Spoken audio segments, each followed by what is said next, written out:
Alan Michaels heading up until 2 o'clock. The next 4 hours we've got you. We will talk some NFL football today. Trade deadline wrapping up yesterday. We'll talk about what other teams did, where the teams now stand, specifically in the AFC. The Lions certainly look to be the favorites in the NFC by landing Zadarius Smith. That was a big one on the NFC side. But as far as the AFC side is concerned, we'll talk about the threats to the Chiefs, the Ravens, the Bills, Steelers. They got a good record, but we pointed out yesterday with Adam Teicher, look at the Ravens' schedule the rest of the way. It is a murderer's row. And so when I talk about the Chiefs going 6-3, and I specifically talk about Buffalo and going 6-3 and getting the 1 seed, when it's, Pittsburgh is 6-2. I'm like, they are. But if the Chiefs were to go 6-3 and lose to Pittsburgh, Pittsburgh would have to go 7-1 in their final 8 games. Look at that schedule and tell me they would have to beat the Chiefs and go 7-1 in those games, 6-1 in the other games. So, but we'll talk about Pittsburgh included, Cincinnati, what they did to bolster their team yesterday. So they got to be pretty pumped in Cincinnati by adding a backup running back. So that's good for them. We'll talk about those things, the big winners from trade deadline and how we view the AFC now moving forward. The GM meetings going on. So some wheeling and dealing. We'll see if any moves are made. We know that the Royals are a team that J.J. Picollo has talked about, that they are looking for a leadoff hitter. They're looking for a middle-of-the-order bat. We discussed what they would do with Brady Singer now that Michael Wacha is signed, sealed, delivered for 3, maybe 4 years. Maybe it's not Brady Singer that the Royals are talking about moving at the in the offseason with the hot stove, and maybe with the GM meetings going on right now. So we'll talk about that. And, of course, the first 12-team playoff, college football playoff, top 25 rankings. Anything to glean from what we saw from the top 25. We talked to Braden Gall about it yesterday, and if there was anything sort of to take away or what potentially we could take away from that. So we'll talk about those things as well. Cynthia Freeland will be our guest, NFL Network analytics expert. We'll talk with her coming up at 11 o'clock, get her thoughts on the Chiefs beating the Bucs, remaining 8-0, whether or not to go for 2 for Todd Bowles. DeAndre Hopkins' impact on the Chiefs, what she may think is the best acquisition by teams at the trade deadline. The Denver Broncos this weekend, a pretty good defense. What Bo Nix has looked like this year, sort of up and down. But out of the rookie quarterbacks, I'd say he's probably been the second best so far. I mean, Jaden Daniels is the best. Clear best. I'd probably still put Caleb Williams. Caleb and Bo, I mean, I don't know. Both have been very inconsistent. Here's the thing. The reason I might lean Bo Nix is look at Bo Nix's weapons and look at Caleb Williams' weapons. Fair point. And Caleb Williams is throwing to all-stars, and Bo Nix is throwing to Cortland Sutton. Can I throw you one more out there? And Bo Nix has Sean Payton to work with. Although that's a bad thing because Caleb Williams is like, but he's got Matt Eberflus, so that's counterpoint. Drake May's looked pretty solid. He hasn't played a ton. Limited time, but Drake May has actually looked pretty darn solid in New England. Had a passing and a receiving touchdown. No, that was Bo Nix with the catch with the receiving touchdown. I was thinking that was Drake May. I'm getting my white rookie quarterbacks mixed up. That sort of look the same. That adds some running ability, but throw the ball decent and sort of afterthoughts in the draft this year of the top 3 that were going. But I think I would rank them. I think I would rank them Jaden, Bo, Caleb, Drake. Yeah. I think that's how I would go. And you could, I would agree with Sterling. You could kind of flip Caleb and Bo just because Caleb's I wouldn't die on the hill of saying, no, I am going to fight for Bo Nix over Caleb. Even I wouldn't. And I would agree because of the athletic traits and the things that Caleb does off script that are insane. Yeah, right. But he is throwing to DJ Moore when he stays on the field. Yeah. And he's throwing Keenan Allen, Cole and Rome Odunze and Cole Kmet, even though for some reason they're not throwing to Cole Kmet, but at least he's out there. It is interesting because you have to be good now. Like, you have to be. Mm-hmm. If this was like 12 years ago, I think people would be talking about Bo Nix and Caleb Williams as like look what they're doing as rookies. Yeah, there's a future of the NFL. These guys are. You know, but then you see Jaden Daniels doing that. CJ Stroud last year. Oh yes. But yes, I mean, yes. it's now you have to be incredible as a rookie, or else you're automatically a bust. Like I think if you're Denver, you should be thrilled. I think if you are Chicago, yeah, I understand some concerns with Caleb. But if this again was 10 years ago, Caleb looks like the best quarterback they've had. Maybe ever. They've never had a 4,000-yard passer in the history of the Chicago Bears franchise. Yeah. And like, Drake May even looks pretty good for New England. Like, I think you all have to be pretty excited. You have to take a little step back now. But it's not Madden. It's not fantasy football. Think of it as a dynasty league. You got to build. These teams are building, and they at least, I think, have their building block piece. And the guy who I liked the best after Jaden Daniels hasn't even played yet. And Michael Penix in Atlanta. So he hasn't even played I forgot about that. I like him too. I liked him second best. Jaden Daniels, Michael Penix, and then Caleb. If it's the reverse, was it 2020 when like all the quarterbacks with Trevor Lawrence's draft are bad? With these ones, it's almost the reverse where all of them could turn out to be, not that bad. Yeah, it could be. There was the all are solid. Like none besides besides Jaden Daniels. Like again, I don't want to jump to conclusions too soon. Jaden Daniels looks like a superstar. The other quarterbacks so far, no, there's not like a Josh Rosen, it looks like, in the group. Like, there's not like a guy that you're like, oh, this guy's a bust. It's like, oh, no, these guys all look like NFL quarterbacks. Like, I could see them sticking around for 10, 15 years. Who would you compare him to? Not Derek Carr, but maybe Derek Carr? Well, what's interesting is, like, look at the 2018 draft. It's much different now than what we thought at the time, or what we thought at a certain time. Baker Mayfield, number 1. Sam Darnold, what he's doing in Minnesota.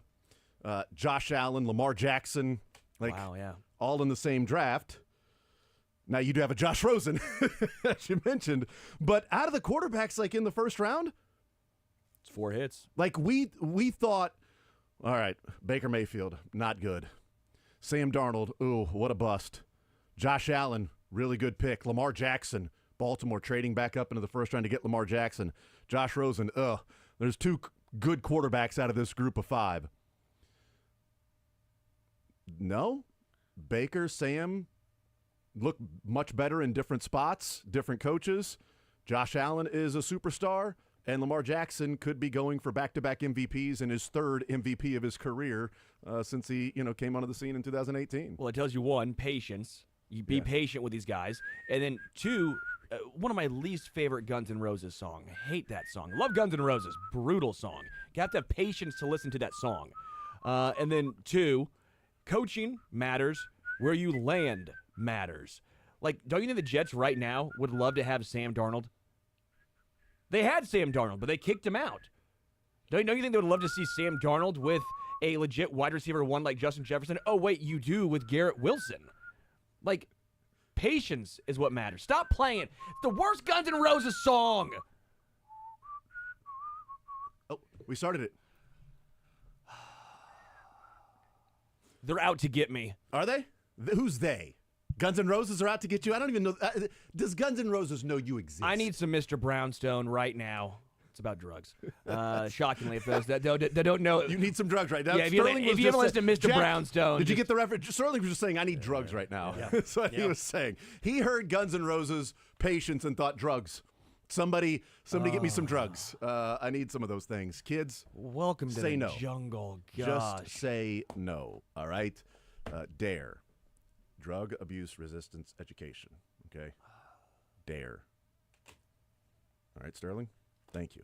913-912-4810 is the text line. The Chiefs are my drug. I get high on life, Sterling. Actually, I think Sterling does get high on life. He's like the happiest person I've ever met, in my life. Thank you. Sometimes annoyingly happy, but it's better than being annoyingly an AH. I would say.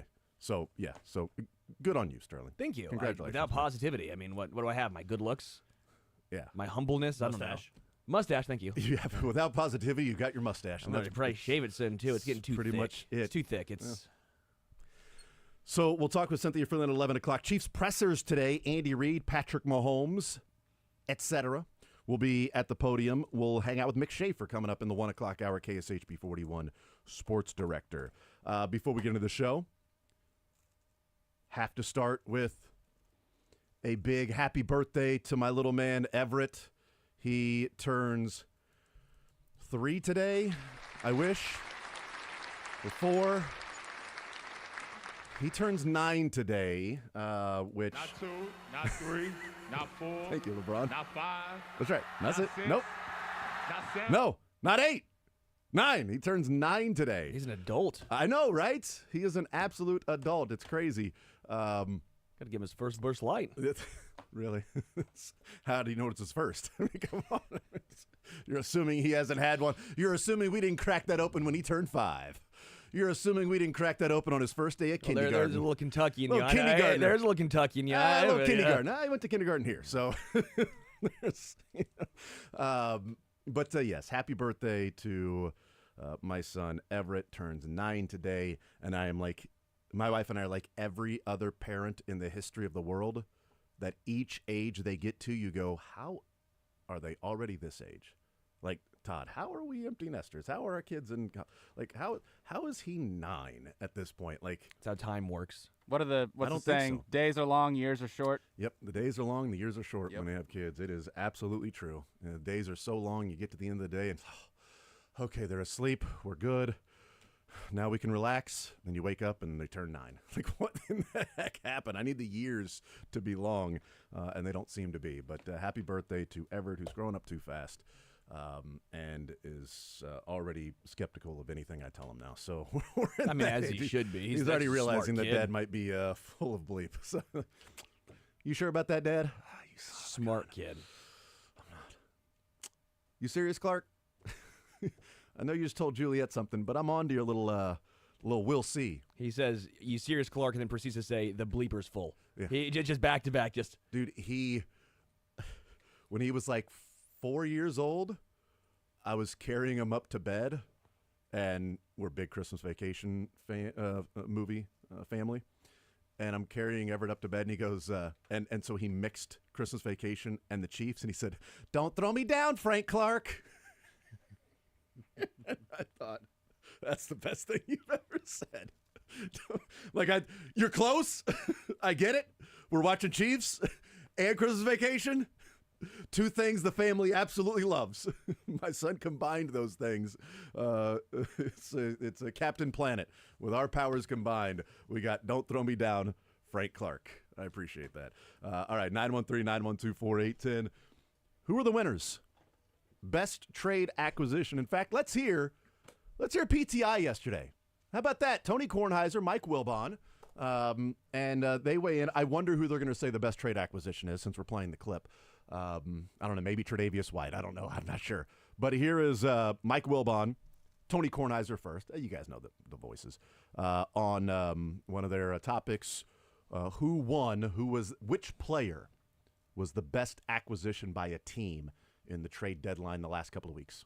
I think it's DeAndre Hopkins at Kansas City. Ding, ding, ding. And I think it's Amari Cooper at Buffalo. And the reason I think Amari Cooper at Buffalo may be even more important is because Stephon Diggs left that team and they did not have a wideout. And both those teams are obviously Super But Bowl you contenders saw and have to go Hopkins through last each other. night. Oh, look. He's still, Tony, nobody has more active player has more catches That's than right. Hopkins. And even though he's quote unquote older at this point, my goodness, he is a defense wrecker. So he's not going to catch the ball and run 40 yards Not anymore. But his hands are so good that with a good quarterback throwing to him, and do we think Patrick Mahomes best is good? quarterback throwing to him. Right. That he's going to catch everything Yes, he that is. comes his way. Wow. And that changes it for all Where are the the other receivers. GMs and teams? They couldn't use Hopkins? Huh? I would think they could. It's an indictment of a lot of teams. See, when Wilbon says the Ravens are the best team in the NFL, and when they match up with the Chiefs, he likes the Ravens in that matchup. And the fun with that was that they actually have, most people know they've already matched up. So that was Wilbon. But now Wilbon, he's smart. It makes sense as, Kornheiser was like, I think even more Amari Cooper. And then Wilbon was like, did you watch last night? Like, no, it is DeAndre Hopkins, and that impact he's making, he is the best acquisition. I think both can be correct. I do too. Because again, for the Bills, if I'm playing devil's advocate, that helps Khalil Shakur, it helps Dalton Kincaid. Mm-hmm. You saw the offense; they needed someone who was more of an alpha because they have a whole bunch of wide receiver 2s and 3s. So it makes Khalil Shakur better. But if you're KC, you needed someone, and you didn't just get someone; you got DeAndre Hopkins. You didn't just go out and get a retread. You didn't go out and McColl's been great this year, solid this year for KC, great role player. But you didn't go out and bring back him. DeMarcus Robinson's been great, but would he be doing the same things here in KC? I don't think he's an alpha, but he's been great this year. Awesome, so maybe that would have been a good move. But you went out and got a game changer, not a guy, not a body, not an upgrade over Sky Moore, but an upgrade over anyone who is currently healthy at wide receiver for KC right now. Yeah, I also think that the statement of 31 other teams could have used him, I don't necessarily think that's the case because I'm not sure he would have looked like this with a lot of teams out there. What it came down to, in my opinion, is being with a good quarterback and a good offense and having more weapons to maybe take on the better defenders in a secondary. And maybe now it's going to change going into Sunday that DeAndre Hopkins had a performance like that. Therefore, they're going to put more focus on him than maybe they did on Monday night against Tampa Bay. But we saw this in Tennessee. Like, DeAndre Hopkins didn't look like this outside of a few games, really. So if you would have put him on, let's say, even Denver, I don't really feel bad in poking fun at Denver, but you put DeAndre Hopkins in Denver, I don't think he has a game like he did on Monday night. I think it comes down to the quarterback and the head coach and the offensive coordinator in that, and that's why we've seen him look really, really good in the first two games. Let's hear from Dan Graziano, NFL insider for ESPN. He was asked last night the best trade acquisition. After watching last night, it's hard not to say DeAndre Hopkins, right? I mean, this is exactly what the Chiefs needed, a real number one receiver. You look at the extent to which Patrick Mahomes obviously trusts him, even though they've known each other a week and a half. And that's got to be scary if you're another AFC contender because it allows them to do a lot of different things with their offense that they couldn't really do without that legitimate downfield threat, that reliable downfield threat. So you ask, which is the most likely to have an impact on who wins the Super Bowl? It's probably that one by the team that always wins the Super Bowl. It's a great, what a great it's line. a great dismount. It's a pretty good dismount for Dan Graziano of who has the best impact for the team to win the Super Bowl. It's the guy that plays for the team that always wins the Super Bowl. So it's probably what a great line. the answer there. So I went through and looked and tried to put together as much as I could the 5 teams in the AFC that are sort of in the mix as we would look at it for the AFC contention to win the conference. Obviously the Chiefs, the Ravens, the Bills. I included the Steelers, and I include the Bengals for S's and G's because, they're in this conversation the last few years of one of the best teams in the AFC. The Chiefs traded for DeAndre Hopkins and Joshua Uche, and they gave up a 5th or a 4th and a 2026 6th rounder. The Buffalo Bills traded for Amari Cooper. That was the deal they made. There were no other deals that the Buffalo Bills made. It was Amari Cooper. They may have tried to acquire other players, but it didn't come to fruition. Nothing materialized. They acquired Amari Cooper. They got Amari Cooper for a 3rd rounder and a 7th rounder. They got back a 6th. So a 3rd rounder and then exchanged 6th and 7th. Pittsburgh got Mike Williams and Preston Smith for a 5th rounder and a 7th rounder. Baltimore got Deontay Johnson and Tre'Davious White for a 5th rounder and a 2026 7th rounder, but got back a 5th round and a 7th rounder in the next couple drafts. So, and we talked about Deontay Johnson being sort of just a giveaway. Like, all right, well, that's Carolina didn't want him. And a lot of other teams didn't want him either because they're not paying anything for him and they didn't give up really anything in draft capital. Tre'Davious White is a guy who the last 3 weeks has been a healthy scratch for the Los Angeles Rams. Still coming back from the ruptured Achilles, played the first 4 games, played terribly the first 4 games, and hasn't played since then. Not because of injury, but because of ineffectiveness. Now Baltimore is throwing a dart. Just throwing a dart, hoping something lands because they are desperate with one of the worst pass defenses in the NFL. There have been 3 teams, according to Aaron Schatz, with I think it's fantasy football something now. It used to be with Football Outsiders, but has the DVOA. Aaron Schatz is great. Yeah, he's a very intelligent but guy. But with the DVOA, and he said, the Ravens DVOA pass defense, there have been 3 teams that have won the Super Bowl with that bad of a pass defense, going back to 2000. So it is an issue for the Ravens in stopping the other team's passing game.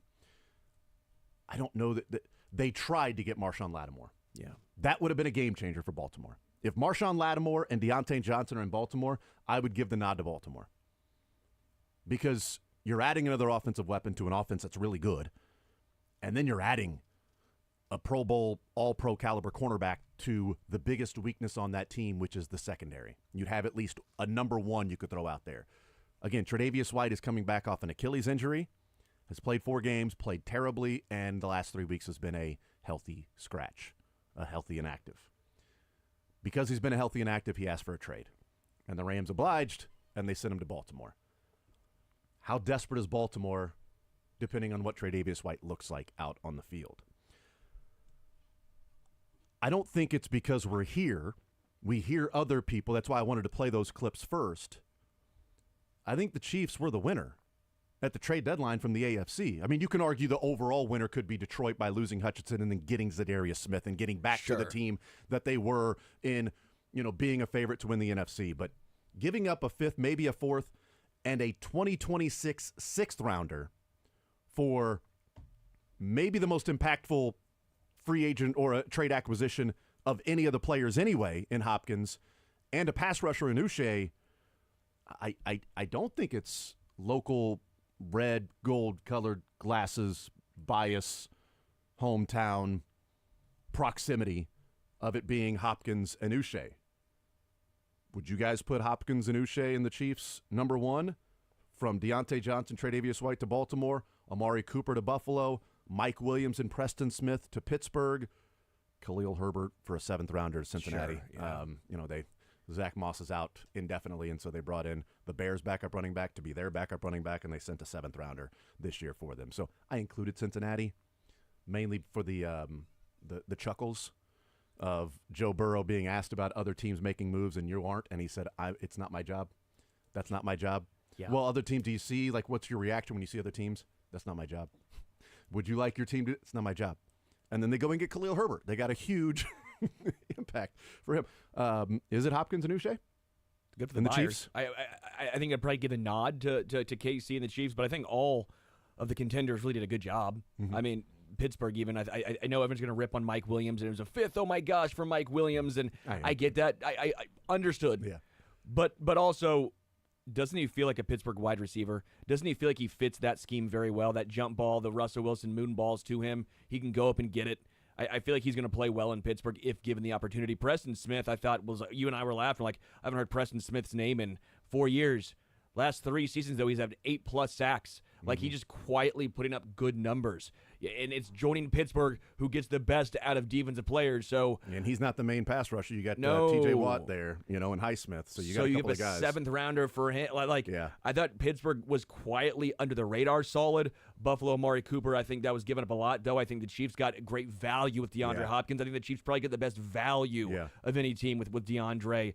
Baltimore gave up almost nothing. Baltimore, I think, got great Deontay value Johnson and too. Tre'Davious White. But I think Trey White's completely They washed. may not get anything for it. They gave up almost nothing for Tre'Davious White. They may not get anything from him. But this exactly, year. it was a shot, and so I think they did a fine. The process makes sense. Mm-hmm. You take the shot on a guy who was an All-Pro guy, but that was in 2021. It's been a while. Yeah. And he's had a torn ACL and a ruptured Achilles since then. So it's really just Deontay Johnson, who I think, again, is a good wide receiver, but why have teams continuously moved on from him? D-Hop, you can kind of see why. It's not because he's a locker room guy. It was mostly of his own accord, and Bill O'Brien, who was basically mad at him in Houston, right? If he remembers that whole story. Yeah. And everybody seems to agree that this guy's great in the locker room. So, and not washed. So Baltimore, I think, did a fine job, but I think KC did the best. Yeah, I think right now maybe it's the recency bias of seeing what DeAndre Hopkins did on Monday night that a lot of people would say that he was the best acquisition. But, of course, that could always change if, Pittsburgh's guys they brought in, they start really coming on strong and Pittsburgh finishes near the top half of the AFC North. Maybe Buffalo gets a lot more from Amari Cooper. We could have this conversation again toward the end of the year. We will. Yeah, we will. I mean, that's just the reality of it. But to me, I just go back to that game against Tampa Bay a few days ago, and I wonder, what's that score if they don't have DeAndre Hopkins? I mean, I think we were naive to think that a guy like Xavier Worthy was just going to be able to improve every single week. He's such a young wide receiver. He's shown the explosiveness. But with rookies, especially in the Chiefs offense, you're going to have that regression from time to time. And you're also going to have regression from guys that typically aren't number 1 and number 2 wide receivers. Now, we hadn't really seen that, in my opinion, until the Raiders game and then the Bucs game. And fortunately, you have DeAndre Hopkins now. Yeah. If they didn't have him, I think they already would have had a loss or two at this point in time. And hopefully now for the next couple of weeks, you can get maybe half of that every single week, because 8 for 86 and 2 touchdowns is a really good stat line. So you're not expecting that every single week. But I think in what changes the offense, the Chiefs got the biggest upgrade here. I think Amari Cooper is an upgrade for Buffalo. Is it drastically different than without Amari Cooper? I don't think so. I think with DeAndre Hopkins, it's a drastically different offense in how you approach them than if they didn't have him. I think you can also make the case like Amari Cooper is an upgrade for an offense that was already really good and was playing really well, and now they upgrade him as well to a Chiefs offense that Mahomes' numbers were way down. They weren't getting any dynamic sort of play from wide receivers. Matt Nagy, the identity became running the football and being a power run game. Then now you add 8 for 80-plus yards and 2 touchdowns and a 3rd down and 8 in the second quarter when all you've put up is 3 points on the Bucs and this terrible pass defense, and 3rd down and 8, and you lob it up to DeAndre Hopkins, and he makes the catch. And then 3rd down and goal, he scores a touchdown. And then later on, 3rd down and goal from the 5, in a tie game with 4 minutes to go, he scores a touchdown, which a field goal, we might be talking about something different because the Bucs went down and scored a touchdown and tied the game. So field goal at that point could be us talking about them losing the game. And they didn't, because they had a guy who was one-on-one with a cornerback that Mahomes said, I know this guy's going to win. I've been looking at the tablet, and I've been seeing that he wins one-on-ones. I'm going to take the snap, and in rhythm, I don't even have to look over there to make sure he wins. I know he's going to win, and I'm going to hit him right where I expect him to be. He's going to be there. Hits him in the 8. Touchdown. Easy. Easy touchdown on 3rd and 5. Haven't been many easy touchdowns for the Chiefs on 3rd down, and it seemed like both of those to Hopkins were easy touchdowns. The one to Pirine was not easy. No. That was Mahomes being Mahomes. But Hopkins came open because who would have been near the back of the end zone was pressing up on Travis Kelce. So you've got attention to Kelce, and you hit Hopkins. So he's obviously a huge impact, and we'll see what Deontay Johnson does in Baltimore. He may make a significant impact. Tre'Davious White may, turn in, join Ponce de Leon and find the fountain of youth and be an amazing player. I don't think he's going to be, but we'll find out. If Baltimore would have landed Lattimore, I think Baltimore should have done what they could have done for Lattimore. I think Baltimore should have been more of an all-in, let's go win the Super Bowl this year. And if it takes a second rounder to get Lattimore for the next couple of years with our defense, let's do it. Yeah. I think Baltimore made a mistake by not going more all in and getting Marshawn Lattimore. We'll take a timeout. We'll come back. GM meetings going on. We'll talk about a report that involves the Royals and what they may be looking at, who they may be looking at, and who they may be willing to talk about trading off their team. We'll talk about that next.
Pitbull will make us do anything for Velvet Revolver? Do you think, or because it's not his band, maybe Slash? You think Slash will be like, hey? Boy, you know what? DeAndre Hopkins really slashed through the defense for the Tampa Bay Buccaneers on Monday night. I'll tell you that much. Before we get into the Royals, let's hear from J.J. Watt. He was on a podcast somewhere. What's this, Sterling? You can set this up. How do we hear J.J. Watt? What's this from? Yeah, so I actually interviewed J.J. Watt, and you can hear it on Around the NFL. You can check out Stacking the Box. Just follow me on the X at HomestretchKC. But yeah, I had a chance to interview J.J. Watt, and here's what he said when I asked him about DeAndre Hopkins coming to KC. I sit here in Kansas City right now. The Chiefs traded for DeAndre Hopkins recently. You were teammates with DeAndre Hopkins for a good chunk of time. What are the Chiefs getting in D-Hop? I mean, he's got one of the best catch radiuses in all of football. He's got some of the best hands in all of football. I'm so happy for D-Hop just because he's gone through some years on some teams. He's been on some teams. He's caught balls from a whole lot of quarterbacks. And no disrespect to anybody else he's caught balls from, but he's never caught balls from a guy like Patrick Mahomes. So I'm very happy for him that he's now getting to play with one of the best quarterbacks of all time and on one of the best teams of all time, and hopefully he gets a chance to do some very special things. I agree with J.J. Watt. He has played on teams before. DeAndre Hopkins has played on some teams. On some teams. How hard was he trying to not? Because he's also like, shoot, I played with D-Hop, and I don't want to take a shot at Matt Schaub or also on those teams or Brian Hoyer. How do I phrase this so I don't? On some football. He's played football on teams before. How do I not throw all of our former quarterbacks and teammates under the bus? With the Chefs, played on. There's been some teams that out of all the teams he's played on, those were teams before this Chiefs team. So he has played on some. Andre teams. Johnson's Hall of Fame bus does that anyway, and we did that last Hall of Fame season. So. No doubt. All right, we talked last week with Michael Waka being signed on. That was Monday. That was this weekend. So Monday we talked about the Michael Waka signing. Last week we talked about what they would do with Michael Waka, what they would do with Brady Singer, and if they were going to trade for something. And J.J. Piccolo mentioned leadoff hitter, middle of the order bat. So this comes from Will Salmon and Katie Wu at The Athletic with the GM meetings. It is titled "Royals Seek Leadoff Help. Orioles Have Money for Top Pitcher." Because, Corbin Burns was money they were spending anyway. Now that money is freed up. But a couple of nuggets here that I thought were pretty interesting. Says, in addition to leading the majors in batting average and hits, Bobby Witt Jr. finished first in a statistic that should prompt the Kansas City Royals to make a change to the star shortstop surrounding cast. Among non-leadoff hitters, Bobby Witt, who batted second in the Royals lineup, had the most plate appearances with bases empty this year. I didn't realize that. Bobby Witt had the most plate appearances with bases empty this year. How did he still get over 100 RBIs? And that's what they say. He nonetheless racked up 109 RBIs to go along with 211 hits, 32 home runs, a 332 batting average. How many more runs would he have produced with more runners on base? Then it goes on to say, to upgrade the run production, the Royals are looking to prioritize quality contact and on-base percentage. Conversations are underway at the GM meetings this week. Kansas City batter struck out just 19.4% of the time, third lowest in Major League Baseball, but had just a 306 on-base percentage, 19th in Major League Baseball. Too often the Royals made contact on pitches out of the zone. They finished with the 5th highest rate, contact on pitches outside of the zone. By the way, that's not a good thing. So you're swinging and hitting pitchers. We saw that in the Yankees series. Improvement at the leadoff spot may help the issue. The Royals ideally want a better version of Garrett Hampson, doesn't everybody, a right-handed bat who plays center field, second base, and shortstop. Okay. Among the players who might fit are Jonathan India and Spencer Steer in a trade. Both of those are with the Cincinnati Reds. And Jurickson Profar, who is a free agent. They have some flexibility with the position, they write here. Michael Massey and Michael Garcia can play the outfield. If the Royals explore the trade market for offensive help, league sources suggested that they would listen to offers for pitchers such as left-hander Chris Bubich and right-hander Alec Marsh. Free agent Willie Adames wants to stay at shortstop, but would be willing to play a different position if he gets a strong offer from a team in position to win. I don't know if that means that Adames is connected to the Royals in some fashion, or just that's a nice little nugget they threw in there that, yes, the Chiefs or the Royals have a shortstop, so Willie Adames is out. Maybe not. Although Willie Adames has played literally one game in his career in which he batted leadoff. That was his rookie year in 2018. That'd be your middle of the bat kind of guy, though. Willie Adames. Yeah, that would be your. That would. It'd be expensive to get him too. Yes, exactly. And then you'd be paying that for a second baseman, or a third baseman, yeah. right? Well, the tree though. Yeah. So what do we think of Chris Bubich and Alec Marsh? Like all of those things, everything there makes sense, and it's not really a surprise that they're looking for a leadoff bat. Those are the names. Jonathan India, the Reds have been talking about trading him for a couple of years. Last offseason, they signed him to a 2-year extension this offseason. Trade deadline, he was being talked about, but they continue to call him their leader. Spencer Steer finished top 10 in Rookie of the Year, not this year, but last year. Was in the 2022 Futures game. Former Wichita Windsurge alum as well. There you go. Chris Bubich and Alec Marsh. Jack, what'd you make of those names? And no Brady Singer mentioned, but it doesn't mean that Brady Singer isn't being talked about. Yeah, it certainly is interesting. I think a lot of Royals fans wouldn't want to move on from Chris Bubich, but that's also, the price of trying to acquire talented hitters for your lineup. You can't just throw a 4A guy and expect to get a guy that can seriously impact your lineup. So for some teams out there, they looked at what Chris Bubich did out of the bullpen. You could say, well, we need a setup guy, or they could do what the Royals also can do and move him to the rotation because he did have some success in 2023 before the Tommy John surgery. And as for Alec Marsh, look, the overall numbers aren't great, but he's a young, controllable arm. He's got some swing and miss stuff.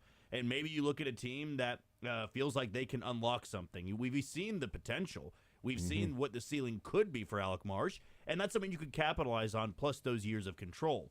And as for the names that are brought up, I do find it interesting that it's an upgrade over Garrett Hampson, or a better Garrett Hampson, needing an outfielder, a second baseman, and a shortstop.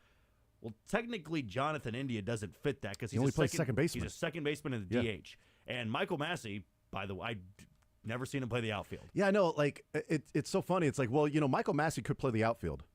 Well, he could pitch. Yeah, I mean, like he could. You could throw him out there. Yeah, like we'll see. Has he? When's the last time he played in the grass? Like he's played in the dirt for as long as he's played baseball. Like I do wonder if there's any chance of a third base switch for either India or Michael Massey. I mean, we've seen a lot of first basemen make that switch. I mean, if Miguel Cabrera can play third, or Freddie Freeman can play third base, I'm assuming a guy like Jonathan India, who's been actually very poor defensively, maybe with less range, could play.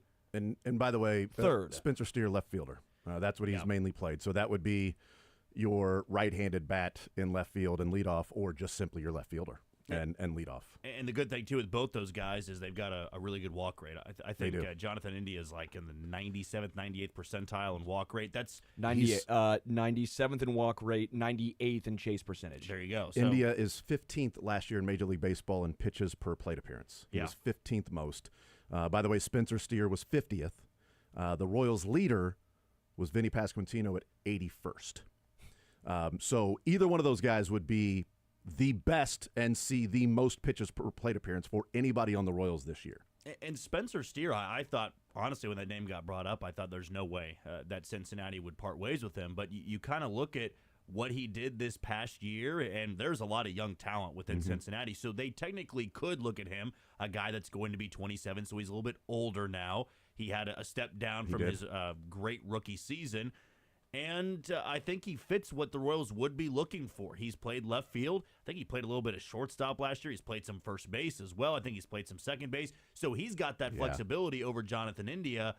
But also Jonathan India has been brought up in trade conversations before. So I am curious if Cincinnati would view Alec Marsh as good enough for that, or Chris Bubich. And I would say if you're the Royals and you're going to move Chris Bubich, you damn well better hope that Hunter Harvey is going to take that role next year and do better maybe, or just as good as Chris Bubich. And there might be a team, and we'll take a break, but there might be a team that when the Royals got Big Game James and Wade Davis, it was, we're bringing in Wade Davis, we're going to give him a chance to start. But what we think we have is a really good bullpen arm that we can turn into somebody in the back of the bullpen. We think we have that already with his stuff. There might be a team that says we're trading for Alec Marsh. We're going to give him a chance to start. But we think with his stuff and profile, At worst, we may have a really good back of the bullpen guy, a 7th, 8th guy, maybe a 9th inning guy if it materializes like that. But we'll give him a chance to start, see what we have. And if anything, we're trading this guy for a guy that we feel confident is going to be a guy at the 7th or 8th or 9th inning with an Alec Marsh. They may do the same thing with Chris Bubich, since he's already showed that he could be that leadoff guy or that setup man. We'll take a timeout. We'll come back, continue rolling. More Zone next.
All right, wrapping up this hour. By the way, the Royals last year were 27th in Major League Baseball in pitches per plate appearance. So if you're just wondering, you know, the patience that was or was not there, hey, the patience again there for you, Sterling. The patience that was or was not there for the Royals in their entire lineup 27th in Major League Baseball last year, whereas the players that were mentioned in that piece, Spencer Steer, Jonathan India, and even Willie Adames, which I don't think is going to happen, but Adames was, I think, in the mid-40s of pitches per plate appearance. But also, again, he's not a leadoff hitter. He would be, like you said, a middle-of-the-order guy that they would go and pay for if they wanted to spend that amount of money. But, hey, man, if Jonathan India is available, I'm seeing what I can do for Jonathan India, and I'll figure out where I play Michael Massey after that, or I'll figure out where I play Jonathan India. I'll find a place for both those guys if I have to.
for the Denver Broncos on Sunday with a weird start time for the Chiefs. This is odd. So everybody, if you don't know right now, check your calendars. Set your alarm or whatever you need to. The Chiefs play at an odd time this weekend. They play at noon on Sunday. Noon Sunday for the Chiefs at home. So everybody make sure you know that this weird odd start time for football is happening for the Chiefs. Cynthia Freeland, welcome into the show. How are you today? I'm great, thank you. How are you? I am doing just fine. I'm getting used to this, what is a noon kickoff for the Chiefs. This is weird. It's like just a regular Sunday noon. I know. I had to check it so many times, too. I was like, there's got to be something wrong here. That's exactly right. Yes, I'm like, when I grew up, that's all they had. It was Sunday at noon, or when they played the three teams in the West and they, played at 3:05, or they would have a Monday Night Football game from time to time. That was it. Sunday at noon, you knew what was going on. So. Well, I mean, it's just to me, it's like if they're playing at noon your time, then they're playing on the. That's why I was like, where is this game located? Because both of these teams are not in the. I was very confused. But yeah, that's right. I was very confused. Yeah, it's always so. Yeah, I want Chiefs fans to realize that this is a weird start time for them this week. That it is Sunday at noon. I was a little upset, Cynthia, that the and for people that were at the game and covering the game, I'm happy for them this didn't happen. But I thought it would be great for NFL history that if there was a lightning delay on Monday Night Football, that if the Chiefs somehow could have played even a second of that game past midnight, then they would have played a game on literally every day of the week. Monday, because Tuesday, they don't play a game on Tuesday this year. What's the deal, NFL? They play Wednesday, Thursday, Friday, Saturday, Sunday, and Monday. So I mean, the only time we had Tuesday was in that weird COVID year. Remember, I think the Steelers played on that year. That's right. Anyways, that was a nightmare, though. I'm not gonna lie. We need one day off. That was a nightmare. I know, yes, but if that lightning delay, it would have sucked for everybody out there and those that are working. So I'm happy for them. But yeah, we would have said that history. The Chiefs played every single day of the week. But neither here nor there. Monday Night Football. Chiefs take care of business in a game that was closer than I thought, and I think a lot of people thought it would be. The Chiefs find a way to win. They pull out the victory in overtime. What was the takeaway for you from the Chiefs moving to 8-0? I mean, I think part of it to me is, how good DeAndre Hopkins really is, and it's just going to keep getting better. You see some of the things, some of the kind of the few plays where it didn't look perfect. That's just a function of getting used to each other. So when I'm watching this, I was really excited. Like, I'm so happy for that man. He's like looking great. I love it. Very throwback. Like people are talking about his age. Nope, not worried about it. But I mean, look, the Chiefs figuring out a way to win in a close game. I feel like that has been that's how you get to undefeated, right? It's not going to be. I know that Chiefs fans would prefer it to be blowouts in every single game, so they don't have to pay attention in the fourth quarter. But it doesn't matter. At the end of the day, one win counts as a win, no matter how you get there. Yeah, no doubt. And they got there. They got there in overtime. And let me tell you, Chiefs fans are in agreement with everybody else in the NFL that, yes, we're fine with changing the rules in overtime, that both teams can possess the football. They tried to get it done after they lost to the Patriots in 2018 in overtime. They tried to change the overtime rules. Teams didn't vote for it.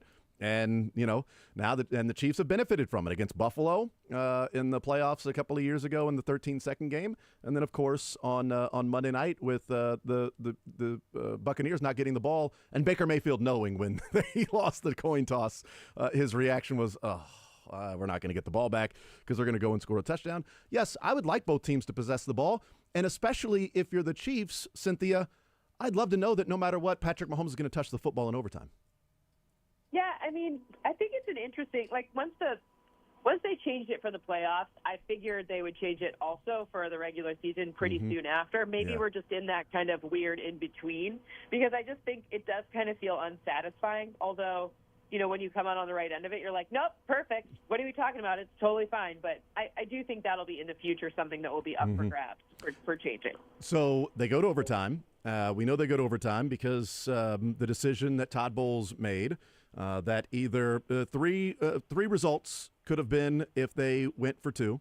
One of the results would have been the Tampa Bay Buccaneers winning 25-24. One of the results could have been the Tampa Bay Buccaneers losing 24-23. And one of the results could be the Tampa Bay Buccaneers losing 27-25. So What was your takeaway? What was your reaction and strategy and thoughts behind, at that point in time, with 27 seconds left on the clock, 3 timeouts for the Chiefs, go for 2, not go for 2? What do you make of Todd Bowles' decision? I mean, I understand why he made it. He said, the weather was a factor. Obviously, the Chiefs' defense is a huge factor in it. There's a number. I do understand why he made the decision, and of course, we can Monday morning quarterback it and say, oh, he should have at least tried, et cetera. But, I also think that in the moment, he didn't know who was going to win the coin toss. Todd Bowles is a conservative coach. I'm not surprised at all that he did that. You would have probably, maybe a different coach would have gone for 2 just because, in that point you're already so close. You might as well at least try it and lose that way as opposed to lose in overtime. But I do understand. I mean, I wasn't there. I don't know the field conditions, but I saw them. It looks pretty slippery, so I kind of understand.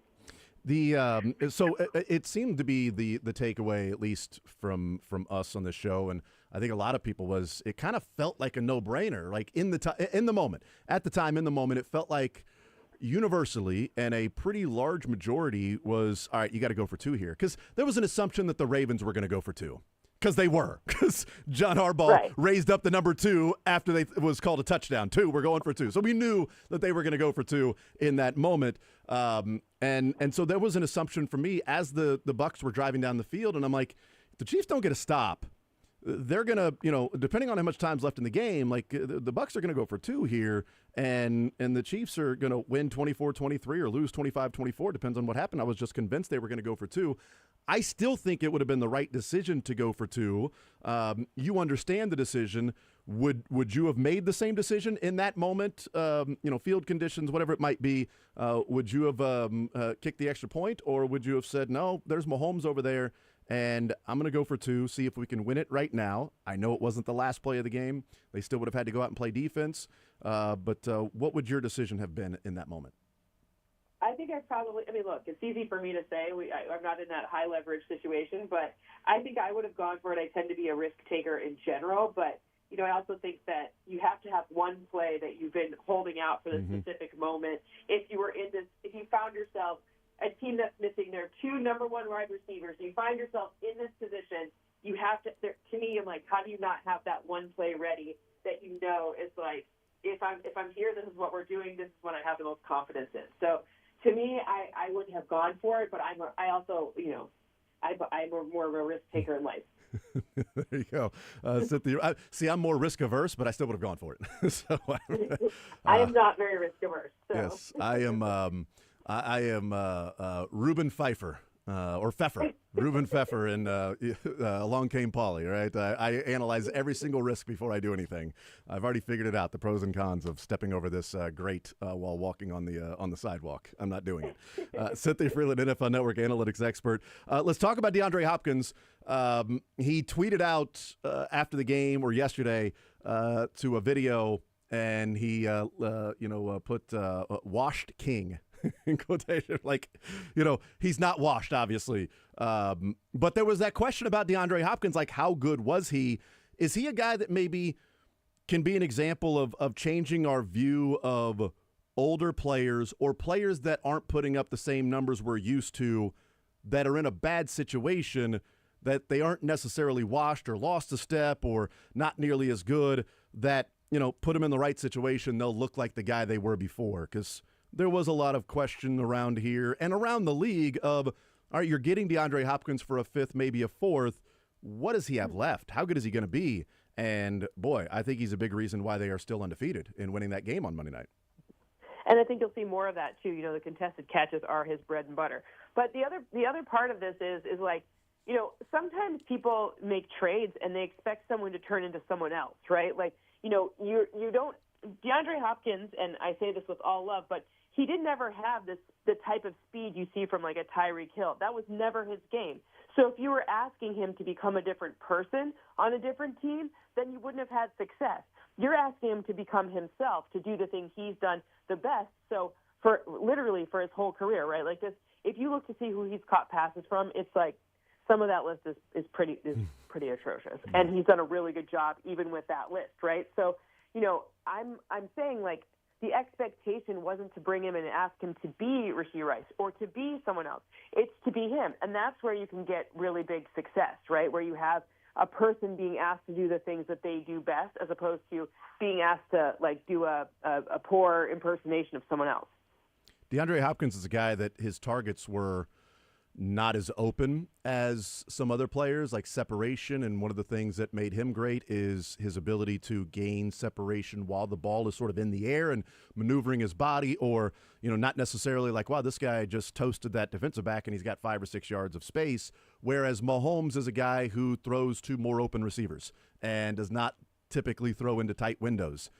Yet we watch on Monday night, Cynthia, and boy, it felt like DeAndre Hopkins was open a lot.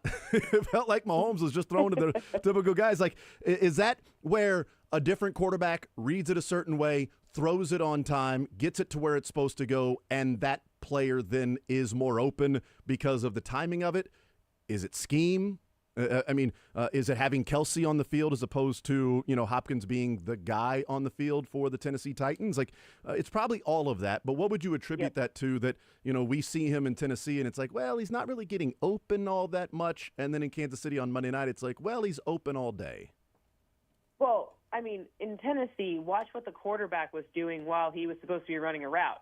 Like, if you're supposed to be running a post, for example, and the guy's like dancing around doing a bunch of things, well, then the defense can figure it out, right? Like, you have to remember the timing of all of it is so important. And Patrick Mahomes is incredibly special. Like, even if his stats don't look like what we've seen from what people expect. And I love the high expectations. I'm sure he, in a weird way, like, he loves them too, right? It just means that people expect a ton from him.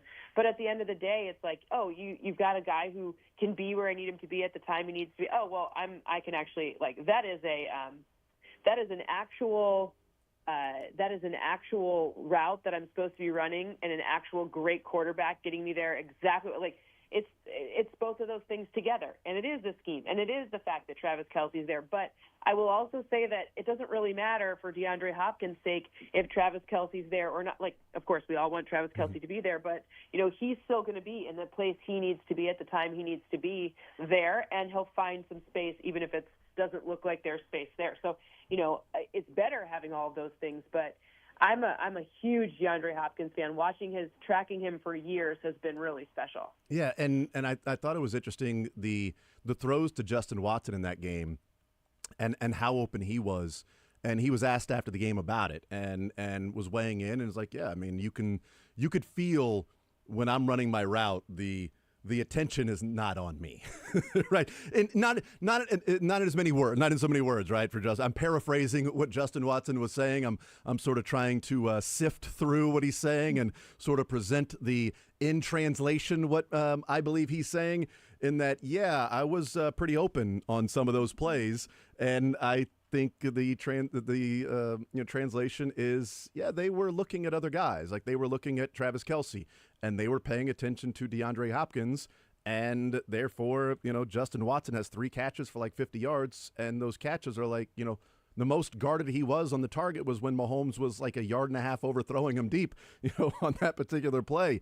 Right. And that has to be an impact too, like moving forward. They haven't had that guy with Kelce since Rashee Rice went down. Rashee Rice grew into that last year, and they could play off each other. And this year was all get the ball to Rice, get the ball to Rice, get the ball to Rice. Right. And then Kelce turns out, is not washed either. In that now he's pacing for like 950 yards, and he's like 7th in the league in receptions. People are bananas saying like people are bananas. Anyways. I love that, but it's like, it turns out maybe he isn't washed, Kelce. Guys, but come on. He's on pace, by the way, for 111 receptions this year. Travis Kelce is right now. Is that good? What do people expect? 211? I know, right? So he's not washed either. But is that and I don't think it's just Justin Watson. I think it might be Noah Gray. It could be McCole Hardman on a given day. Is that what maybe the biggest impact, besides the literal production from DeAndre Hopkins, of also a beneficiary of that is going to be other guys will have opportunities in games because the defense isn't going to be able to say, we're going to focus on Travis Kelce. Okay, they did that on 3rd and goal when the Chiefs got the first touchdown to DeAndre Hopkins, and they pressed up and Hopkins was wide open. That's how much is that going to be a benefit for this Chiefs offense with just DeAndre Hopkins on the field, the way that maybe it felt like Rice was giving him that sort of a space for other guys? Yeah, I mean, the off-ball metrics for wide receivers are really important. That includes blocking. It includes drawing away defensive coverages and schemes so that you now have different space in different areas, which is what you're talking about. So when you look at what DeAndre Hopkins does, his physical presence, I mean, part of the stuff, I think there was illegal formation or one of the penalties, a penalty on DeAndre Hopkins, and part of that was because you could see the defense had he was one step off or whatever, but the defense had no idea what was going on. That would have been a big play in the making had it not been a little bit messed up in the beginning ahead of the game. So what you're seeing is you saw the defense right there. That was a great example of it. Even if they would have put two guys on DeAndre Hopkins, that would have created more space for Noah Gray, for someone else, right? So that's exactly what you're seeing, and that's exactly how it will all work. So do I, as a fantasy prognosticator, do I say every week it's going to be DeAndre Hopkins? No. But do I know which one it's going to be? I mean, if Andy Reid would tell me, I'd happily use that in my fantasy projections, but he will be a big deal whether or not he's the subject of a target. Cynthia Flynn is our guest. And by the way, on those plays to Justin Watson may not have been the target or the first read. It might have been somebody else, and they played different. And Mahomes, all right, well, this guy's wide open. I'm throwing him the ball. Because on one of those plays was a 3rd down and 10, and it was a delayed blitz by Tampa. And it left that space wide open, and Mahomes threw it before Watson even turned around. He read it quickly.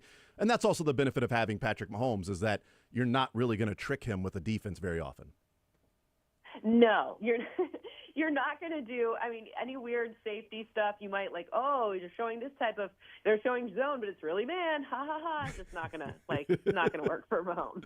Cynthia Freeland, NFL Network analytics expert. The Chiefs have been really good on 3rd down. 3rd down percentage is the highest through 9 weeks since 2011. So through 9 weeks, 3rd down percentage, the Chiefs have the highest since 2011. And their expected points added on 3rd down is number 1 in the NFL, and number 2 in the NFL is closer to number 11 than they are to number 1. In 3rd down percentage and success rate, is past success indicative of future performance? Or is this one where they've been really good, but that doesn't necessarily mean that's going to continue to be really good?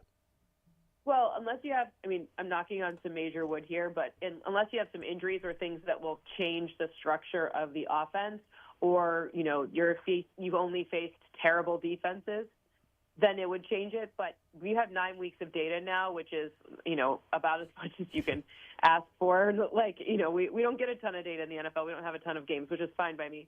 But, this team now for 8 weeks or for 8 games has shown us consistency in that. So I think it's not it is a good indicator. It's not something that's just a function of a small sample size. So I think it is very real. Do I think it will end up being so far ahead of everyone else by the end of the season? Probably not. It'll probably still lead, but not by as big of a margin. But I still expect that to be a massive point of success, in part because of all the different options on every single down. Yeah, that was going to be my next question. What is it that you see maybe from this Chiefs team as to why they have been 22nd in EPA on 1st down, 19th on 2nd down, and 1st by a wide margin on 3rd down? What is it about this team and the offense that has made them such a success on 3rd down?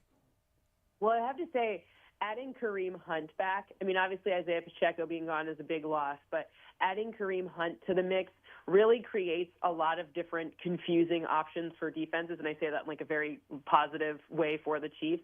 It makes it so that, now you have Kareem Hunt who knows this offense like the back of his hand, and he did from the moment he entered the team. So it's not like there's some onboarding time that there's going to be involved here, right? So that's a problem. Then you've got Patrick himself. That's a problem. Now you've got Travis Kelce, any tight end, and you've got DeAndre Hopkins, and you've got McCole Hardman. You just got too many problems to handle, and oftentimes they play what looks like the same play as the one you saw before, and but it's the same pre-snap alignment, but then it looks very different once the play starts. So I think that is part of it, that disguise. Plus, everyone's always afraid of Patrick drilling you for 60 yards on any particular play. It's just always something they have to throw. concern.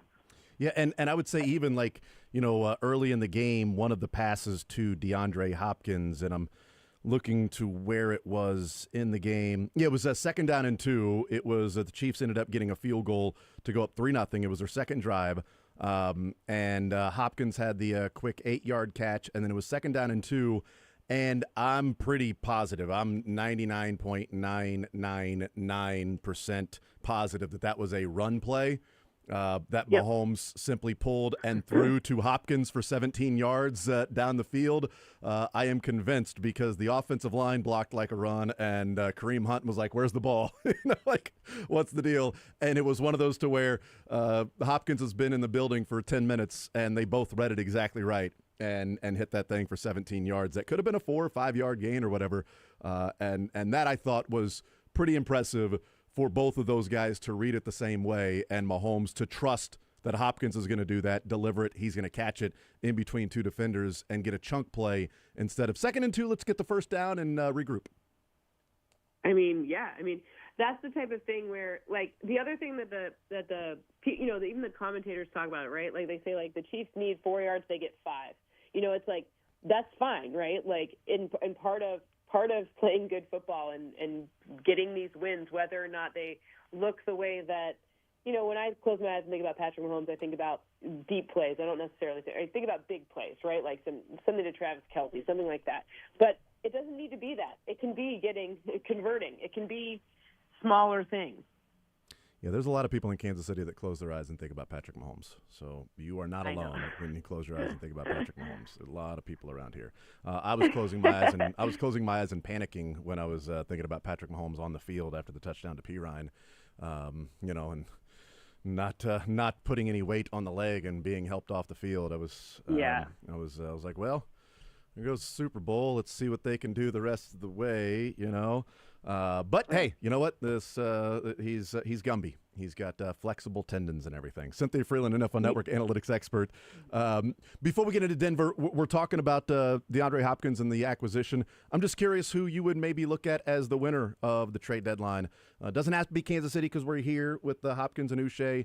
Maybe Baltimore with Tre'Davious White, although I don't know what Tre'Davious White has left, being a healthy scratch the last few weeks. But which team, AFC specifically, I know your Lions are really good and getting Zadarius Smith was big. But if we look at the AFC, what would you think is the team that had the biggest improvement in the trade deadline? Well, the AFC, it's no doubt the Chiefs. I mean, obviously not at the deadline. It was before the deadline. But, DeAndre Hopkins out here winning games before the deadline even happened. So that was a big deal. And Uche is going to be an even bigger deal as we go on as well. So I think both of those two are we talked about it last week, just how great of a fit and how great of a value they got for both of those players is incredible. But actually, in the NFC, I know the Lions did well getting Zadarius Smith, but I actually think Washington picking up Marshawn Lattimore was a really sick trade as well. They're one of the things that their defense is improving week over week, but one of the things they were still really susceptible to was kind of getting beat on deep plays and corner play that wasn't as high up to the standards as the offense has been playing. How about put it that way, right? Yeah. So now you've got Marshawn Lattimore there that can bring in this veteran presence. He's a nasty, nasty defender, and he can really help out for them. I thought Baltimore should have been more aggressive in Lattimore. The reports are they were in on Lattimore, and I thought, Baltimore, if they had somebody to help out with that pass defense, like they've been trying to win a Super Bowl the last few years. They were close last year. They played in the AFC Championship game. I feel like there should be a little more desperation and more of an all-in feel for Baltimore to win the Super Bowl. And if it took a second rounder from Baltimore, then hey, maybe that's the 64th pick of the draft if you get lot. I kudos to Washington for doing that, for saying we're serious. But I don't know what it would have taken, but if I'm Baltimore and a fan of Baltimore, I would have really liked to see them go a little more aggressive and grab that guy and let's go win the dang Super Bowl.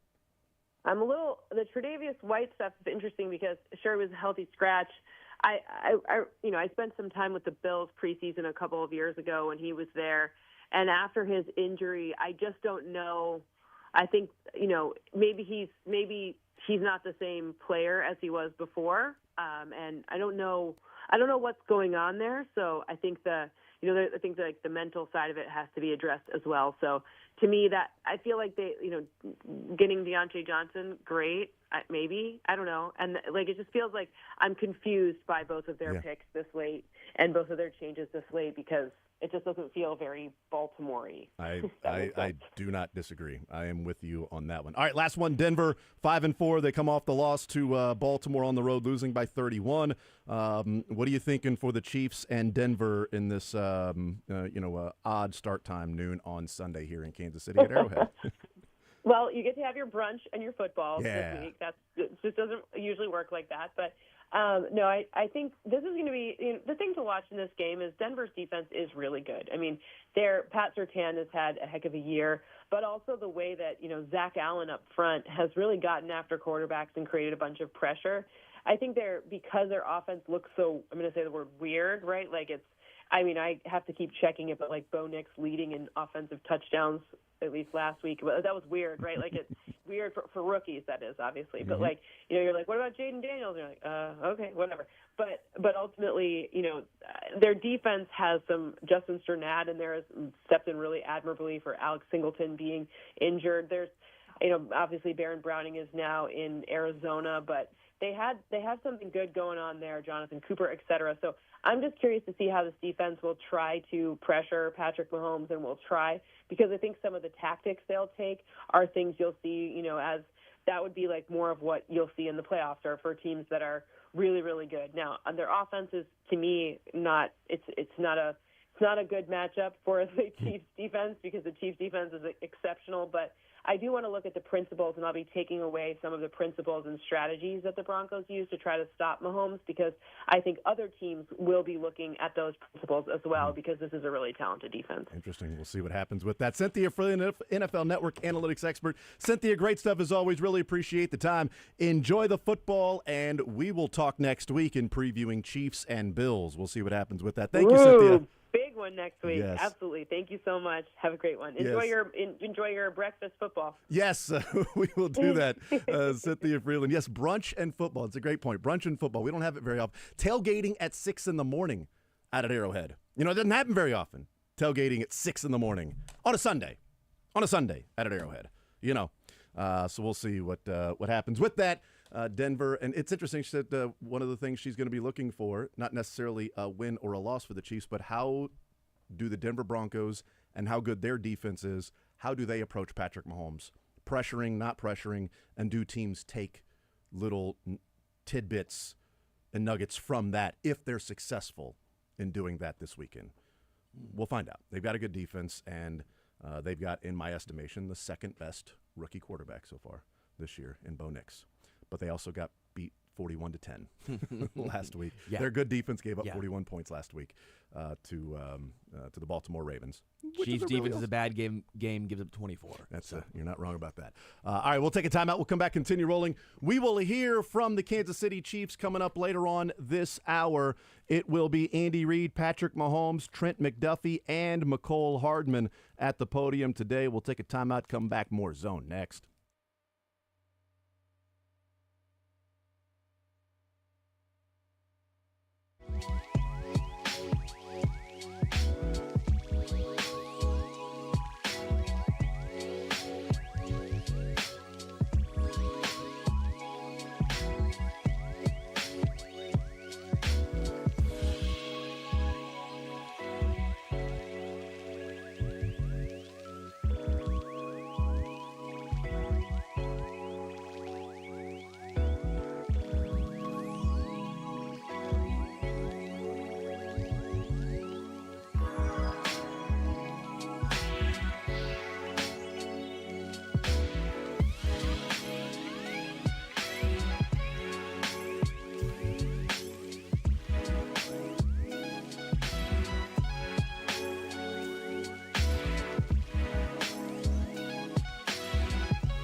All right, we continue right here on Sports Radio 810 WHB. Thank you to Cynthia Freeland, NFL Network analytics expert, talking about the Chiefs going for or not going for two on Monday night.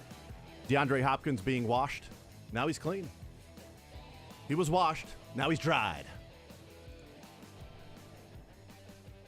So when Pat McAfee, Hopkins tweeted out a video. I retweeted it today. It was the Pat McAfee show talking about what DeAndre Hopkins did, and then, when they traded for him, or is he good? Is he washed? And DeAndre Hopkins then titled it ... Washed King. And retweeting it, yeah.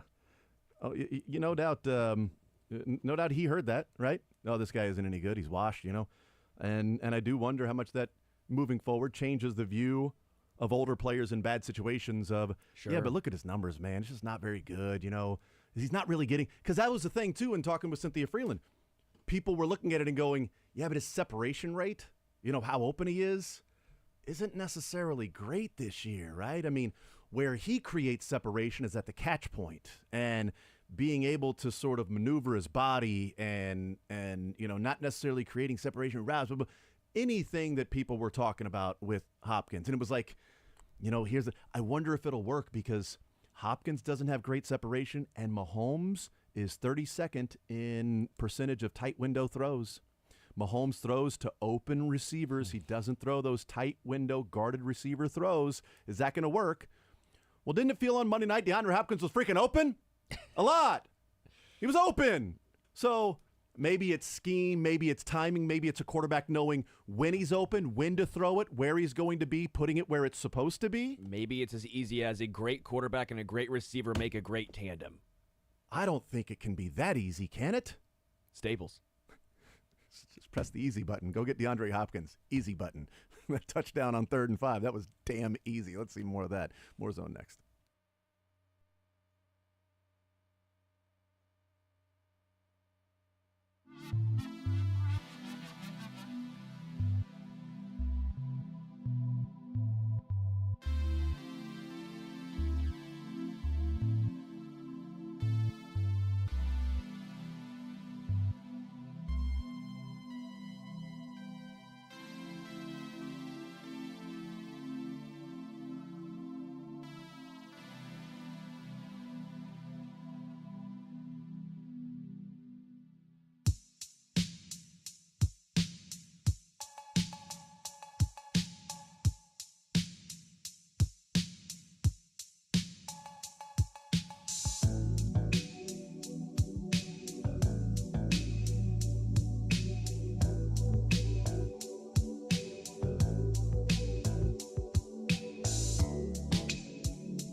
looking forward to hear Andy Reid, who's looking forward to the challenge of facing off against the Denver Broncos. You think they're well coached? I think they're a well coached team. Dylan, you think they're a well coached team? You think the Denver Broncos are a well coached team? I would lose it if the only team. I was trying to find the I know nothing drop. I couldn't get it in time, but they're a coached team.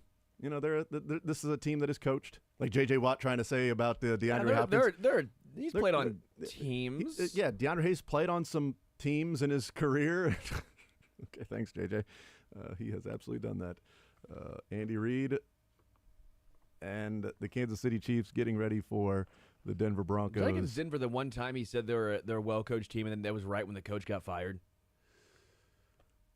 Was it? I thought there was something that was like, there's no way he's going to say this team is and well he coached. did, and then he goes, yeah, was that Denver? That was Denver. I'm not doubting you at all because I don't remember who it was. You can doubt me if you want. So, I think it was. If you look up when Nat Hackett got fired, I think that was it. That's when I think it was. When I think it Nathaniel was That's Nathaniel exactly Hackett, there it because was, everyone was yeah. like, even if he's still head coach, he's still not a well like. I was gonna say, even if he didn't get fired, Because it's I think not a the joke well-coached leading team. into it was like, is Andy Reid really going to say looking forward to the challenge of playing the Broncos? They're a well-coached team. Is he really going to say they're a well-coached team? And he did. He did. And then he goes, oh, wait. And then he said, time's yours. So he got to his, typical way of I getting think to someone the bet questions. Andy Reid that he wouldn't say that. Like, hey, Andy, bet you won't say it. He's like, I bet you I will. Bet you I will. We'll see what the progress is of Mike Dana, Juju Smith-Schuster. You know, is he going to return this weekend? Patrick Mahomes' ankle, McCole Hardman's shoulder. We'll hear from McCole Hardman. George Karlaftis's hip. Some of the guys that got banged up along the way in the game on Monday. Turk and guys went that down for a moment. Yeah, that's right. All of those guys returned to the game, so I don't expect anything to be an issue on Sunday. McColl's was the most shocking. McColl's looked, I was thinking like broken collarbone or a clavicle. Subluxation of his shoulder or something, an AC joint sprain, something to where he's going to be out. Well, McColl's going to, can we stop losing wide receivers, please? And then when McColl left, they're like, well, they have 4 wide receivers on this team right now that are healthy. One of those is newly elevated from practice squad, Justin Ross. So they have 3 wide receivers on this team right now with McCole Hardman back in the training room, whether getting x-rays or whatever they were looking at, but getting a closer look without the shoulder pads on him, I'm guessing. And he returned to the game and, returned punts and caught the ball, so he was good. But we'll hear who is going to be practicing. But I am curious as to if Juju Smith-Schuster is going to be available this week, because that's a huge addition to now DeAndre Hopkins out there. So you have a wide receiving core that offers Hopkins, Juju, Xavier Worthy, Justin Watson, obviously Travis Kelce's there at the tight end. Much different feeling than a couple of weeks ago when Juju went down, and it's like, Sky out there? Xavier Worthy, 9 targets, like 4 catches. Sky's the limit. Literally, he is the limit. No, ceiling is the roof for him. I am intrigued to see if Juju comes back, how that kind of slot role transpires. Is that going to go back to Juju? Do they love what they saw from DeAndre? Yeah. Here's Andy Reid. There's the guys that won't go today. Juju won't, but making good progress. Just a little bit away.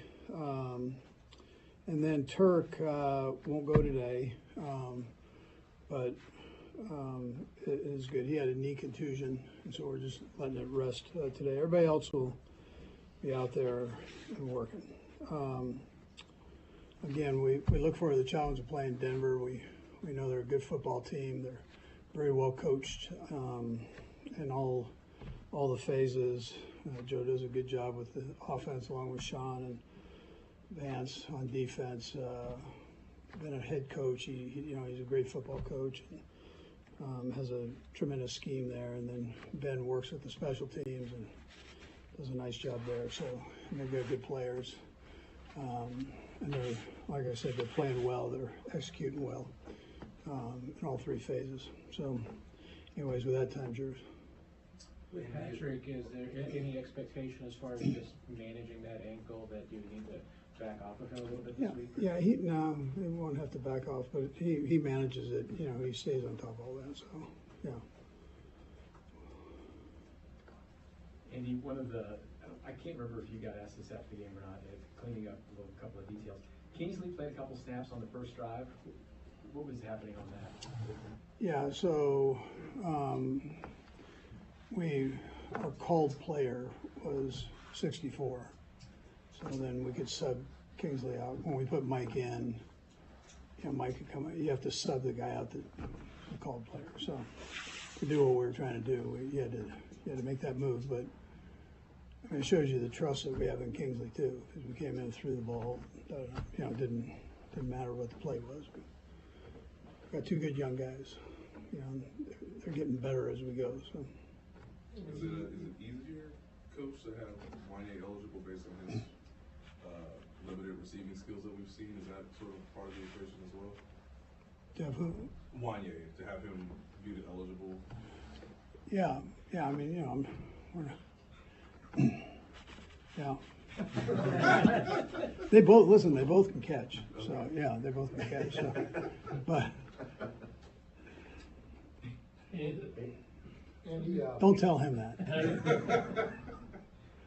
What are the timetables for Pacheco and O'Menahue in terms of return to practice? Yeah, we're taking it week by week, day by day. That whole deal. I mean, it's and then we've got to work through the doctors on that. So and the checkups there. They're both doing great. They're both making progress.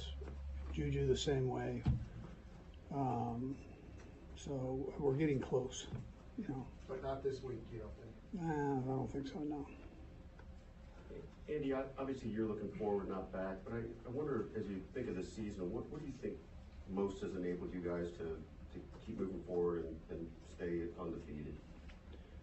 Yeah, these games have been close, a lot of them. So I'm proud of the guys for playing for 4 quarters and hanging together for that time. But I'll probably tell you that. We can get better in all the different spots, me included. So we're all kind of working in the same direction right now, and that's important to see if we can't improve as we go. Has it seemed to you it's been a variety of different ways, finding ways to win? I don't know if more so in the past or not, but has that seemed like that to you? Yeah, different things have shown up at important times. I'll tell you, yes. And guys have stepped up, and really all 3 phases have been involved with that. So I tell you, yes. Okay, maybe one of those things, at least on the offensive side, is the successful third down the last few weeks. Is there some key ingredients to that? Yeah, well, first of all, Matt does a great job supplying the plays on that, and the guys buy in and believe in it. And you got an offensive line that's doing a nice job protecting, and a quarterback that's a real good player. And then the receivers and Kels have just and Noah have done a great job with their execution there. So and staying alive. So if there was a breakdown here or there, they did a great job in coverage. The guys stay alive and are able to get themselves open. But it starts with Matt and what he's put together for them. Andy, you mentioned that interior line. I know those guys have had good years in the past. What stands out about those 3 in the middle for you right now? They're all best buddies. I mean, they're always together, and they're good players. They're good players, and they work at it. But they play together long enough where they kind of know each other's strengths and weaknesses and cover up, the weakness and with each other's strengths. So it again, these challenges that we had this week won't be any different. I mean, their inside guys are great, so it'll be another big challenge for those inside 3 to execute, and just like last week was. I mean, it was a big challenge. So it's but they're good friends. They spend a lot of time together. They study. They're smart guys. As you watch the film these past few weeks for Xavier, how do you sense that he's developing? What's the messaging from that last? Yeah, he's doing a good job. He just had that luck of stepping out of bounds there. I mean, but what a great route. That was an adjustment he made to even put himself in that position. off of the route. And but he's doing a good job. He didn't have his number dialed up as much as he did the weeks in the past. I mean, most of the stuff ended up going to Callis and 8. So that, but there'll be weeks like, that his number's called up. And that just is how it goes in these games. Andy, if it's not giving away any sort of scheme thing, what adjustment did he make on? Yeah, so they clouded that side, and he adjusted back outside and was able to escape where you get yourself forced wide. He was able to keep himself inbounds and escape that corner. Now, force him wider than the play normally brings you to. So, but I thought he did a great job on that part. And then just, he'll learn from that. Young guy, he'll learn from it. You won't see him step out of bounds very often. But it was good. It was good. He can take something positive out of it, and then he can take something he can learn from out of it, too. Let's go Matt, Todd, and then Nate. Let's go to Matt. Coach, how much of DeAndre's early success has been just the way that he thinks about football and sees things about football maybe the same way that Patrick does? Yeah, I mean, they're both football guys, and I'm not sure they turned it off for a long period of time, if at all. He studies like crazy. I mean, we got him in a bunch of different spots. Excuse me. So just for him to be able to pick it up like he has and be able to get out of the huddle and get lined up has been a plus, and then know the routes that are coming to him. But he and Pat do a ton of talking, and you see this with good receivers, good quarterbacks. They've got a feel for one another in their games, and you say receivers are quarterback friendly. Well, some of it's just body language and seeing the same space together, and being able to work in that. Todd? Sean Payton, someone you competed against before, obviously it's year 2 for him there. I'm guessing there's more and more characteristics of his type of team in year 2 of this. Just what sort of things do you expect from a team that's coached by him? Yeah, well, first of all, he's a great football coach and a heck of an offensive mind. He's got a young quarterback there that you can just see him develop, and every week the kid gets better and better. So he knows how to do all that, and he does it as well as anybody in this league. So they're improving. Their defense is playing out of their mind. They're one of the top defenses in the National Football League. So in a bunch of categories, and so he's got a good staff that he's hired, and he's leading it the right way. Everybody knows how fun it is to have an explosive play on offense, but is there something that you find more satisfying about a longer drive that ends in a touchdown, and is there sort of a cumulative effect of being successful on long sustaining drives? I just like touchdowns. I mean, I'm not sure. I don't grade them. I mean, as long as we can get in there. I think probably for the fans, it's the long ones. The long bombs are all good. For us, it's so hard to score in this league. You just want to get in the end zone, whatever way is working for you. Yeah, good. All right, there's Andy Reid, and yeah, some long drives are great and cumulative, but score however you're going to score. And third down has been a big reason why. They were 2 of 4 on their first couple of drives on third down, and ended up punting and then kicking a field goal. Next 5 drives, they scored 21 points, and they're 9 of 11 on third down, and a punt, and then the Kelsey fumble. I don't judge touchdowns. I love it. Don't judge touchdowns. If a touchdown's a touchdown. I'm not going to judge. Hey, who am I to judge it? Hey, if my closet isn't clean and I don't live in a glass house, I'm not going to judge touchdowns. Why should you? Don't be judging touchdowns, huh? Is your closet dirty? He who is without scores shall not judge touchdowns. That was actually in the Bible. So it's King James version. You know what? I'm gonna call your bluff. I'm gonna. All I learned from that.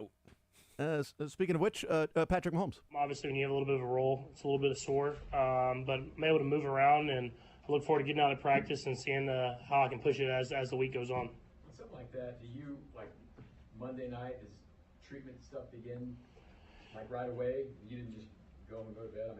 Yeah, I mean, you can only do so much. I mean, obviously, it's pretty late, but getting some stuff in the training room after the game, and then getting some stuff to take home, you throw it on there. stuff you can do overnight that you put on there to kind of reduce swelling and stuff like that.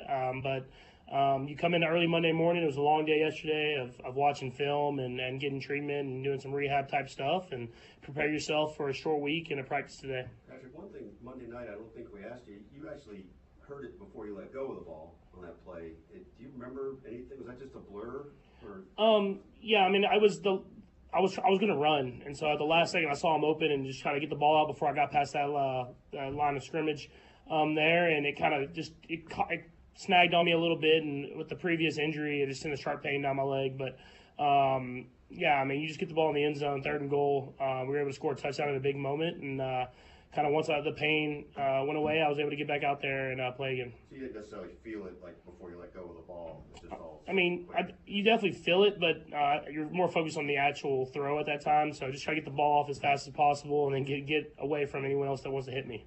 Patrick, you guys had a couple of 10-plus play drives in that second half, which has been sort of a thing for you guys this year. I wonder if you could think back to St. Joe and what are those days like when you work on that, and how much do you think that is correlating to what you guys have done this year? Yeah, 100%. I mean, just Coach Reed prepares us for those moments. He prepares us to be in those long drives. We do long drive drill like every day, and it sucks. I mean, it's the best way to say it. But at the same time, it prepares you to be ready for those moments in the game. And I think you've seen this year and in previous years, it seems like we play our best football in the fourth quarter, and it's because we've been preparing ourselves all year long to play our best football then. And games in the NFL are such close margins that every game seems like it goes down to the very end, and I feel like we're the best prepared team in those situations. Can you describe maybe the exhaustion that those drills are during the hot days in St. Joe? Yeah, I mean, I don't want to act like it's the hardest for me, but I mean, I know they're hard for a lot of the guys, like the receivers and the tight ends, the O-line, D-line, DBs. I know I'm kind of the motivator. I'm like kind of push the guys through the finish line, but there's not the coach doesn't let you sub out. He makes you go for 15, 18 plays, whatever it is in a row. You might have a water break in there here and there, but it's for moments like this last game, and it's proven. And we've been able to play great football in fourth quarters and into seasons over these last few years, and I believe that's a big reason why.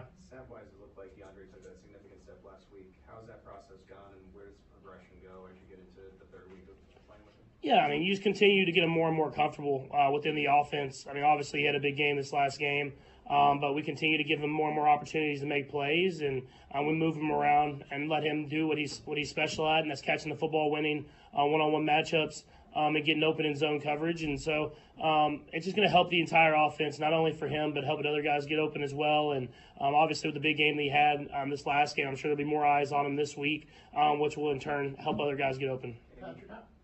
Andy complimented Xavier on the adjustment he made at the end of stepping out of bounds. Just how have you seen him sort of progress in that sense? Yeah, I mean, he does a lot of great things. And like you said, on that play, he kind of had like a more of an in-cut type route. They went to a coverage that they hadn't played a lot, with kind of a 2 invert with the safety kind of playing in the middle there. And so I looked down the middle of the field because that's kind of my guy I looked to. And then I corner of my eye, I saw Xavier down the sideline making that adjustment. And so I try to get him the ball as quickly as possible. Obviously, I mean, you're half an inch from scoring a touchdown or whatever it is, maybe even less than that. And so, I mean, he'll learn from that. But I thought he did a great job on that play in general of recognizing the coverage and getting to the right spot. And regardless of stats and whatever it is, the threat of him and over the top is getting a lot of other guys open. And so that gets lost in the swing of things, is that you don't see the big catches downfield, but I promise you the defenses are respecting his speed, and that's helping getting guys like DeAndre and Trav open kind of that medium range. Patrick, having said that, but this is about the point of the year last year when Rice started to really pick it up. Are you seeing any signs that maybe he can have a similar jump in production after this season? Yeah. I mean, Rashid's season was special last year, and I think a lot came to we needed him to step up and have that role in the offense. I mean, obviously we've gotten guys in here that I think take off that pressure of having one guy make all those big plays, but I think you'll continue to see big games from him. You've seen it in certain moments throughout the season, the big plays. You've seen certain plays where he's caught the ball and scored touchdowns. And so I think his role will get bigger and bigger within the offense. But I think we're probably more well-rounded as an offense in general, so it won't maybe not as big of the numbers and stats that Rashid had last year.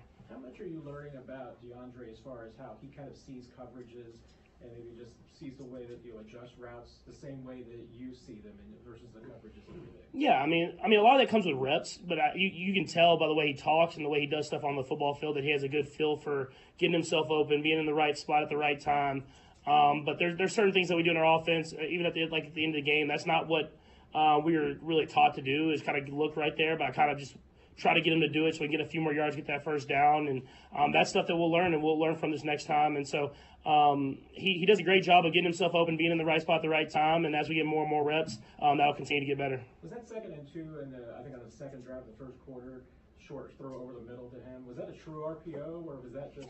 No, that was a true RPO, and the safety came down pretty aggressively, and I was able to hit him. And then if you watch, we kind of ran some of the similar type runs later in the game. That safety stayed back. So having that threat, not only you get the one completion for a big game, but it helps the run game out as well, and it's keeping defenses honest on how they're going to attack playing against us. We'll go Blair, Todd, and then Valle. Go Blair. Patrick, going back to the long drives for a second, how much of that is a product of success on 3rd down, and what contributes? Those numbers have spiked here the last few years. Yeah, I think first off, having manageable 3rd downs. We're running the ball so well and getting in these 3rd and shorts, 3rd and mediums where I can throw the ball underneath and we can still get first downs. We're not trying to force it with these 3rd and long situations. So I think that contributes to a lot of the success. And then I think a good planning with Nagy, Coach Nagy, and all the different coaches, and having a great 3rd down scheme, having answers versus all the coverages the defenses play. And obviously, I feel like we get a lot of different coverages than they might play in a week before, but we've kind of seen some of them now. And so we know, and they let me know if we do get some coverages that have previously worked on us where to go with the football, and I'm able to get the ball out, and guys are getting first downs. The Broncos played you guys really well last year, got you one time, Mm-hmm. played you tough here at home. What about their defense, the way they're playing right now, is going to be the biggest challenge for y'all? Yeah, I mean, they're very well coached. They play extremely hard, and they have great football players. I mean, that's what it takes on great defenses is they have an understanding for the scheme that we run. I mean, Coach Joseph has played against us a lot as a head coach, as a defensive coordinator, so he knows how to take away some of the stuff that we're really good at. They have great. I mean, Surtain might be the best corner in the NFL. So you have a guy that can take away some guys because he's that good of a player, that high caliber of a player. But then the whole entire team, they play together as a team. They play hard. They don't let you have anything easy. And so some of those drives, even in the game we won, we got down the football field, but they didn't give up touchdowns. They forced us into turnovers. They forced us into field goals, and they played the long game. So it's about us executing, like you said, these long drives and finding ways to get in the end zone. And know it's going to take perfection on every single drive in order to do that. You guys are playing at noon on Sunday. It's pretty rare. Mm-hmm. Weird for y'all. You liking just a regular old Sunday? You know what a regular old Sunday is like anymore? I'm excited for it because my kids are going to get to come. Like, all these night games are awesome and they're prime time, but the kids don't get to go to a lot of those because it's past bedtime, or if they do, they have to leave early. And so I'll be able to have the kids at the game. They'll get to have a great experience at Arrowhead. And hopefully we can wake up and have a good game. It's going to be a great challenge for us, though. And we're just going to take our best football against a division opponent. But hopefully you get in there, get a win, and you're able to watch football the rest of the day. Patrick, you use that term regardless of stats specific to Xavier, but I wonder if that speaks to a little bit of how this season has been. I mean, would you point to something beyond the stats that accounts for why you guys are undefeated? I think it's just we're a really good football team, and like a team, and whatever it takes that day, guys are going to step up and make the play. If it's defense, if it's offense, if it's special teams, and each individual in those situations, they're going to step up and make that play whenever their number is called that day. And none of us are about stats here. We're about wins. And we've kind of we've went seasons where we've had great stats and not won the Super Bowl, and the seasons like last year, whenever you don't necessarily have the great stats, but you win the Super Bowl, still feel way better. And so just to be able to go up in each and every week knowing that it's going to take whatever it takes, we're going to find a way to win the football game. It comes with experience, and it comes with a great culture that we've built here. And with that, do you feel like this is the most adaptable maybe you guys have been? I mean, each week sort of has its own story. I mean, do you feel like that's sort of happened? Yeah, in a sense. I think this is just a great culture of winning. I mean, guys just know how to find ways to win the game, and I think we're getting better and better. Offensively, I think we're getting better each and every week. Defensively, they've been great all year long. And so I know we're not playing our best football yet, and we're still finding ways to win. So let's just continue to get better and build up into the playoffs. Thanks, Patrick. All right, there's Patrick Mahomes. We'll hear from Trent McDuffie. We will hear from Mecole Hardman as well. A few things to take away from that Patrick Mahomes press conference. But I do want to let people know the head coach press conference is brought to you by Greengrass Cattle Company, the only place to get you ready for every tailgate this football season. Order online at greengrasscattleco.com. Here's Trent McDuffie. After the game, we were talking a little bit. You said the guys kind of picked you up on that final play. Can you take us through the play where they scored on and what you saw and kind of the reaction you got from your teammates? It was poor eyes by me. We were in a cover 3. Lost in the backfield when I seen Baker do the run fake, and that was my bad. And I went to the sideline and told everybody that. But again, just to reiterate, B. Cook, Jay Reed, Shamari came over there. While I was, ticked off that I let up a score that allowed them to tie the game. And they're just like, look, bro, this is going into overtime. We still got more games. Don't worry about it. We got your back. We know what you can do. And for me, that was just a way to kind of lock back in and also just be like, man, that's special to be in a locker room where guys, you give a big play in the game. They're like, don't worry about it. Don't stress. We got your back. I think that kind of speaks volume as to the character of what we have in here. Not just in your case, but how much energy do you think you guys draw from each other on a week-to-week basis? Yeah, it's everything. We always talk about it. If you go listen to our pregame speech by B. Cook or Jay Reed ever, they're always talking about energy, energy, energy. And OBC always talks about energy is contagious. And with football, things always go your way. So we always talk about big plays, that can suck the energy out of people or things like that kind of determine a few games. When you're able to just stick together and everybody's out there having fun and enjoying each other and celebrating after certain plays, it kind of just brings the motivation to go out there and play a little bit more. You guys have had some new guys come in, some on offense, some on defense, and they seem to be energized to be here. Does that give you guys some energy too to have some new guys come in because they're like, hey, I get to be a Chief now? Yeah. This is pretty good stuff. Yeah, no doubt. I think everybody who's able to come in here, I've been able to see they come in and they just get right back to what our philosophy is about. I don't think we've ever brought anybody in here that I've personally seen that's been about themselves or been selfish or been like, oh, I came here and I'm this person. They all kind of just come in here and lock in and get into our philosophy of what we are about the Chiefs, and I love it. And they always bring a lot of energy like we just talked about, and it's just fun to see guys come in here from other teams and listen to their stories and then see what they're going to be able to produce for us. And kind of like D-Hop the other day having a huge game, which, for us, we haven't seen D-Hop have many big games like that in the past few years. So for him to come in, step up, learn the offense this quickly, have a big game, it brings a lot of confidence not only to the defense but to the offense too. You guys, as a secondary of tackle, pretty physical team as well. Just what's the emphasis in that room for being part of the run defense? Yeah, that's everything. We talk about it all the time. Pre-practice, we go over run fits. During practice, we go over run fits. Fortunately for me, last year being at nickel, I got to learn a lot about the run game, and that's facts. This defense, if you're a defensive back, you got to tackle. You got to fit the run. You got to set the edge. You're taking on linemen and all these different things.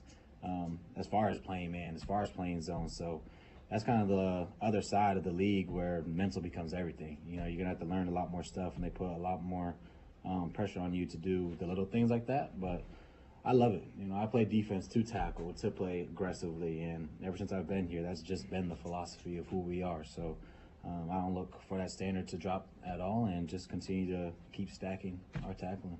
I'm trying to remember. The only time you played against DeAndre Hopkins in your career was that first game of your career, right? Yeah, and I didn't even match up against him actually. Okay. Yeah. So you never guarded him. I know you left early that day. But you never.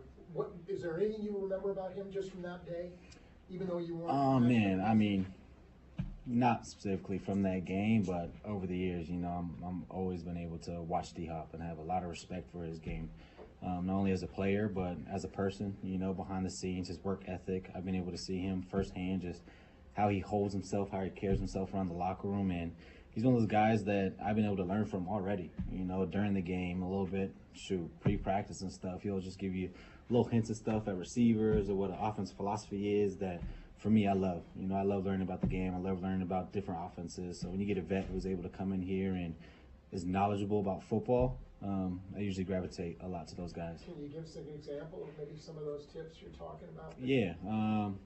One of it, earlier today, actually, he just hit me with, as teams start to see you throughout the season and see your weaknesses or seeing things that they beat you on, they tend to like come back at you with the same stuff. And little things like that, during the season, you're like, yeah, it makes sense, but just having someone reiterate it or just be like, don't forget this thing, definitely helps a lot.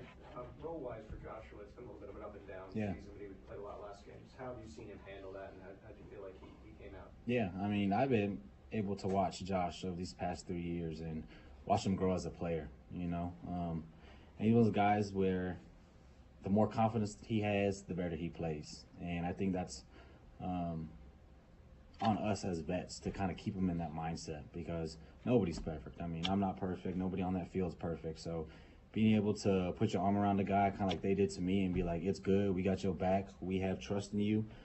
He's made plays before. He has picks. He's been in big games, Super Bowls.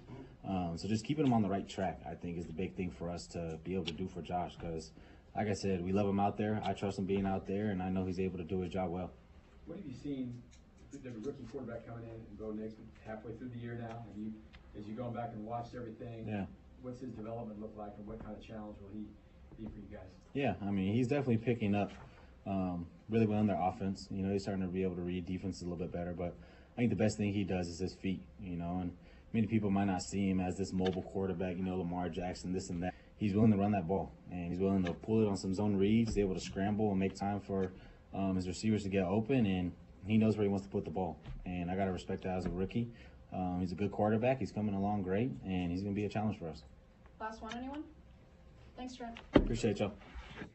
All right, there's Trent McDuffie, and interesting, talked about the TD there at the end, that he said it was poor eyes. We were in cover 3. He was my guy, and I was looking in the backfield and mad at himself, kicking himself that he gave up the game-tying touchdown, but then came over the sideline, and all the teammates picked him up, and, hey, man, you're still one of the best in the league. Let's go. We got more game to play. Because, they kicked the extra point. So we got overtime, unless the game's over and they win with a field goal here. But there's more game to play. There wasn't actually more game to play for Trent McDuffie. That was the last time he was out there on the field.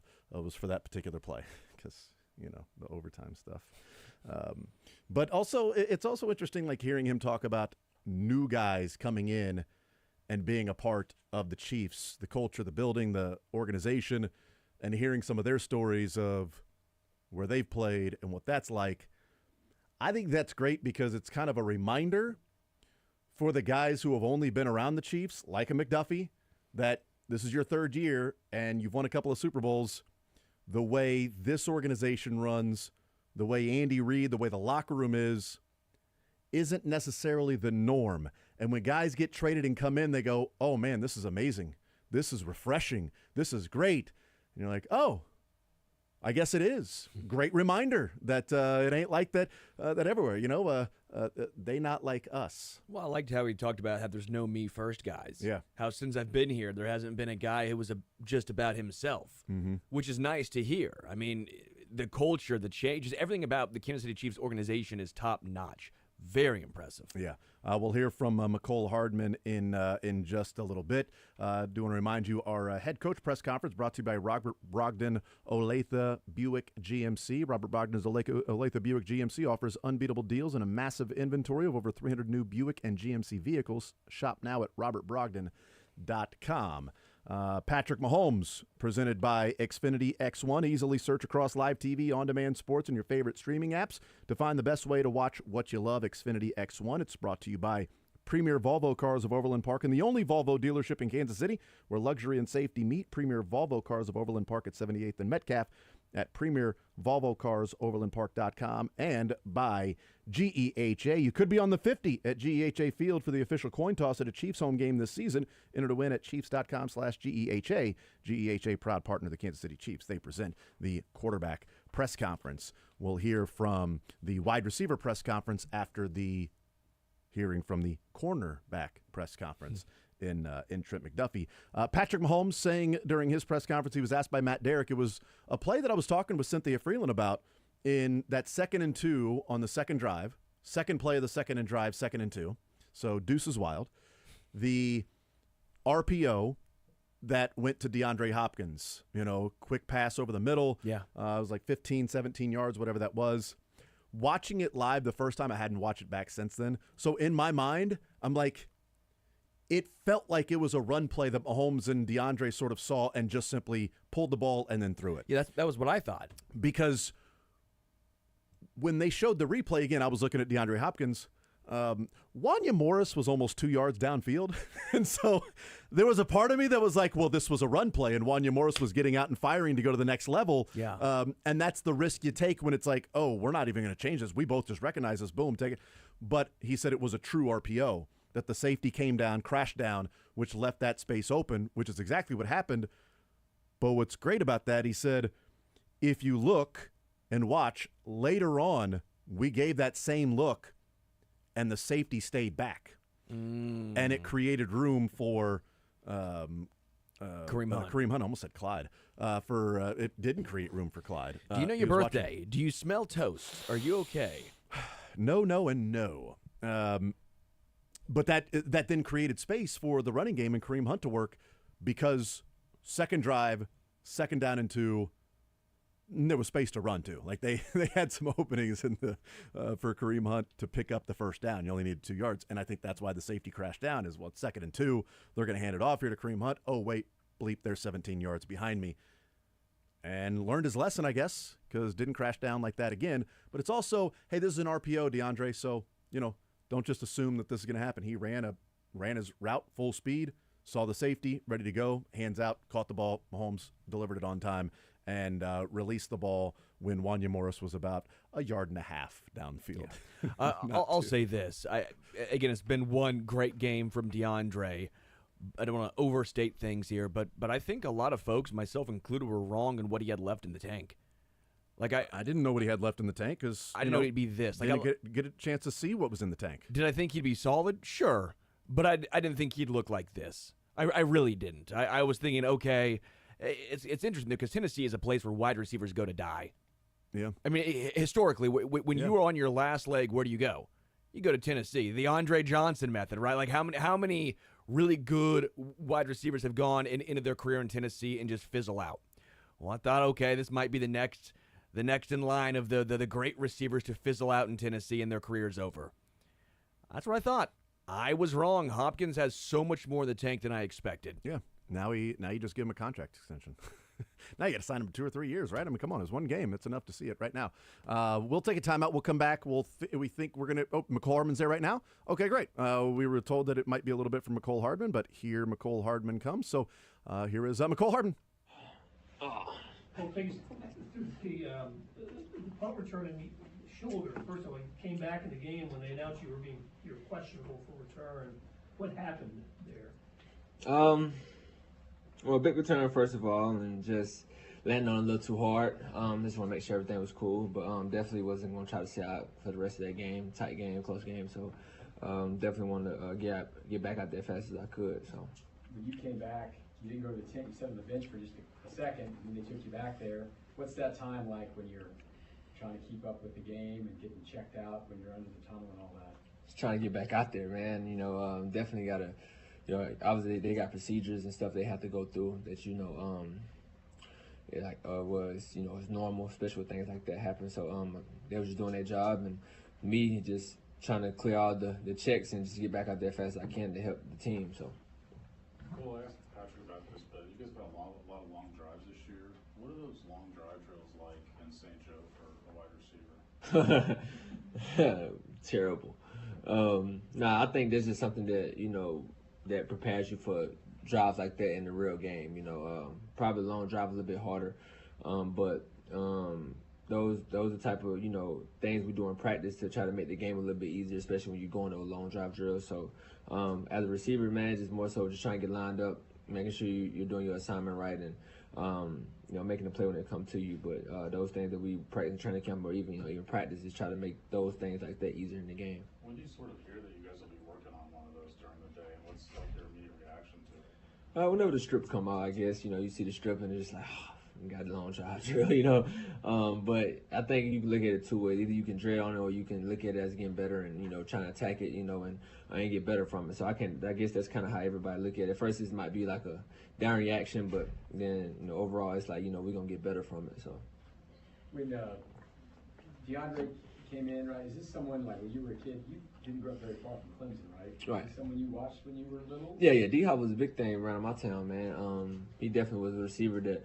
everybody, we knew about. Like I said, he probably was like 40 minutes from my house, right over the South Carolina border. So, but yeah, he definitely was a big name and a guy that you seen watch play, at Clemson. He's been doing that for a while now. What he did this last game in college and high school, so he's been doing that for a minute now. So ain't no surprise.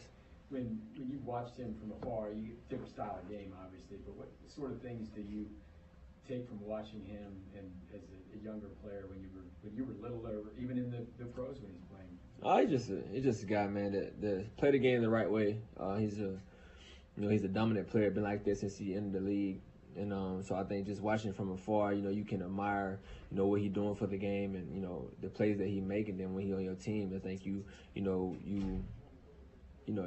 take it, you don't take it for granted from having him here. So I'm glad that he's here and he's making plays already, and pretty sure he's gonna continue that up throughout the season. When you see someone come in, you're big got assets. You were here, then you were gone, and you came back. You're happy to come back here.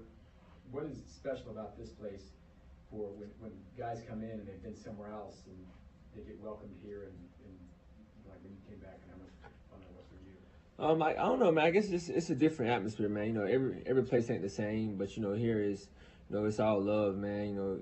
Great people around, great staff, and I think everybody welcome people with open arms, no matter who you are. And I think it's just a lot of love that's shown, especially like around the town or throughout the building. So it's always a warm, welcome feeling, like a home feeling when you come back here or when you coming into this place. So I think for anybody that come in here, it's just a arms open, welcome kind of feel, and the locker room, welcome you open arms as well. So definitely try to, one of the things that you come in, you can be comfortable and be yourself, and and get up right away, and try to help the team. So I think it's a good thing for anybody coming here.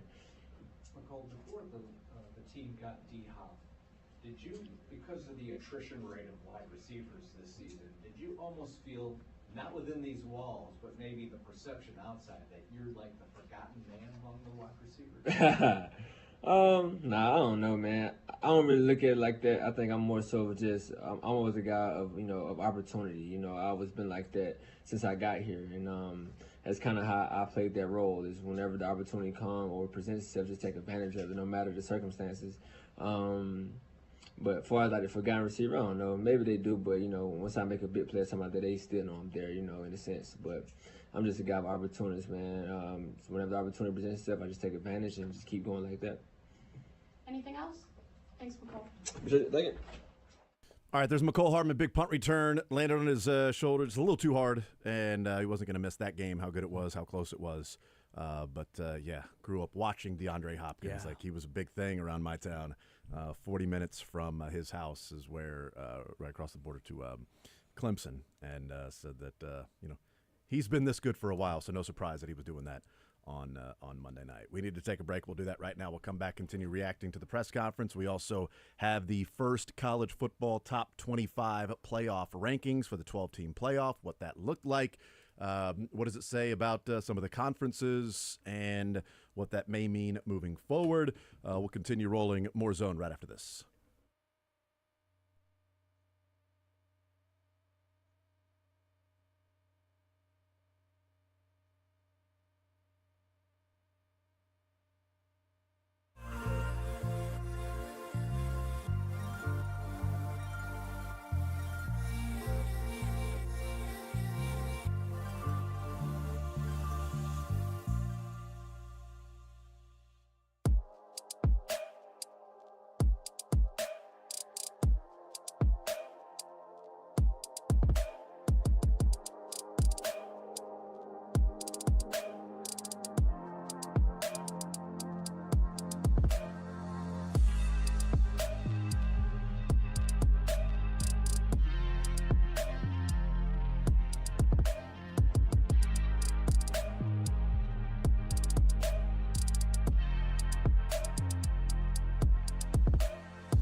Hawk Talk with Lance Leipold at 6 o'clock tonight right here on Sports Radio 810 as they get ready for Iowa State this weekend at Arrowhead Stadium on Saturday.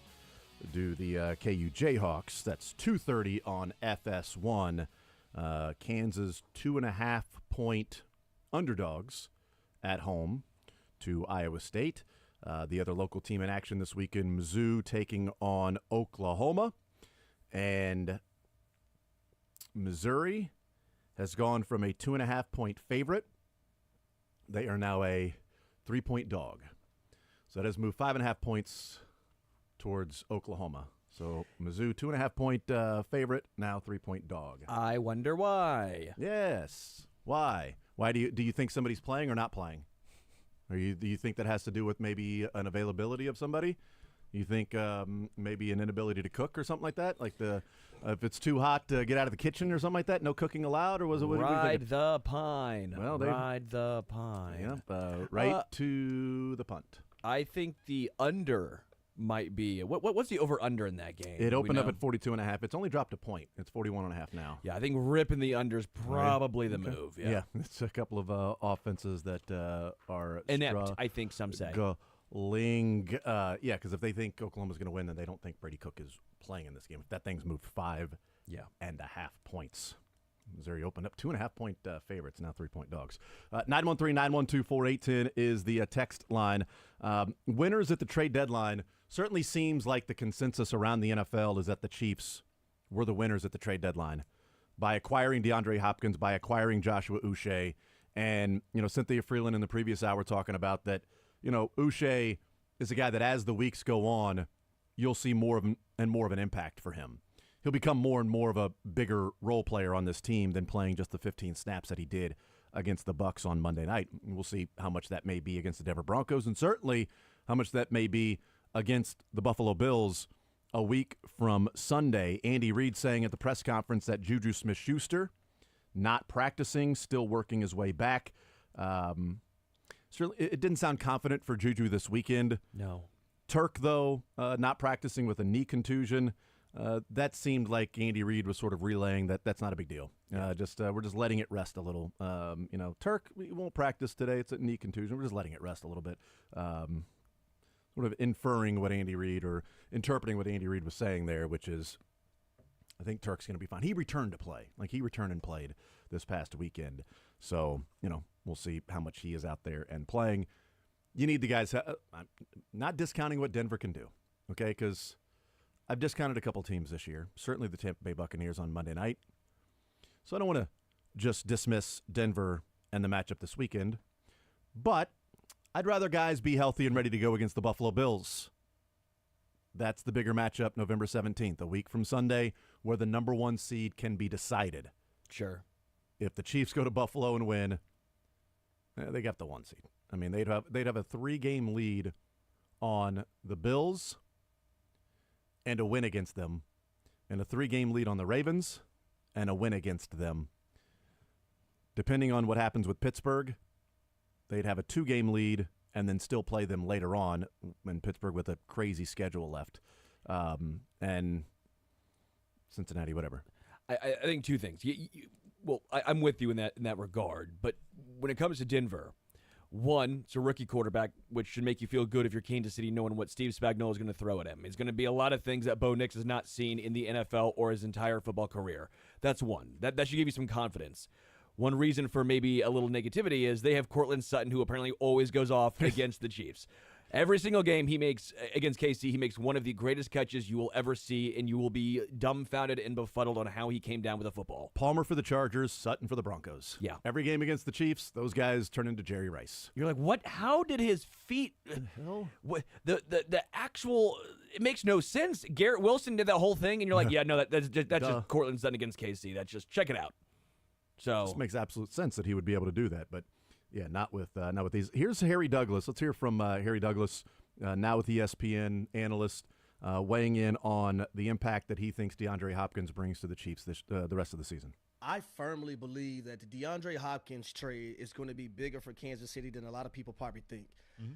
DeAndre Hopkins and what he provides for Patrick Mahomes is something that Patrick Mahomes has never had since becoming a starting quarterback for the Kansas City Chiefs. He's never had a jump ball receiver. He's never had a guy with the catch radius of DeAndre Hopkins. He's never had a guy that if you just put it anywhere in his vicinity, he's going to come down with it. He's Justin Ross a little bit in practice, right? That they've done that. Yeah.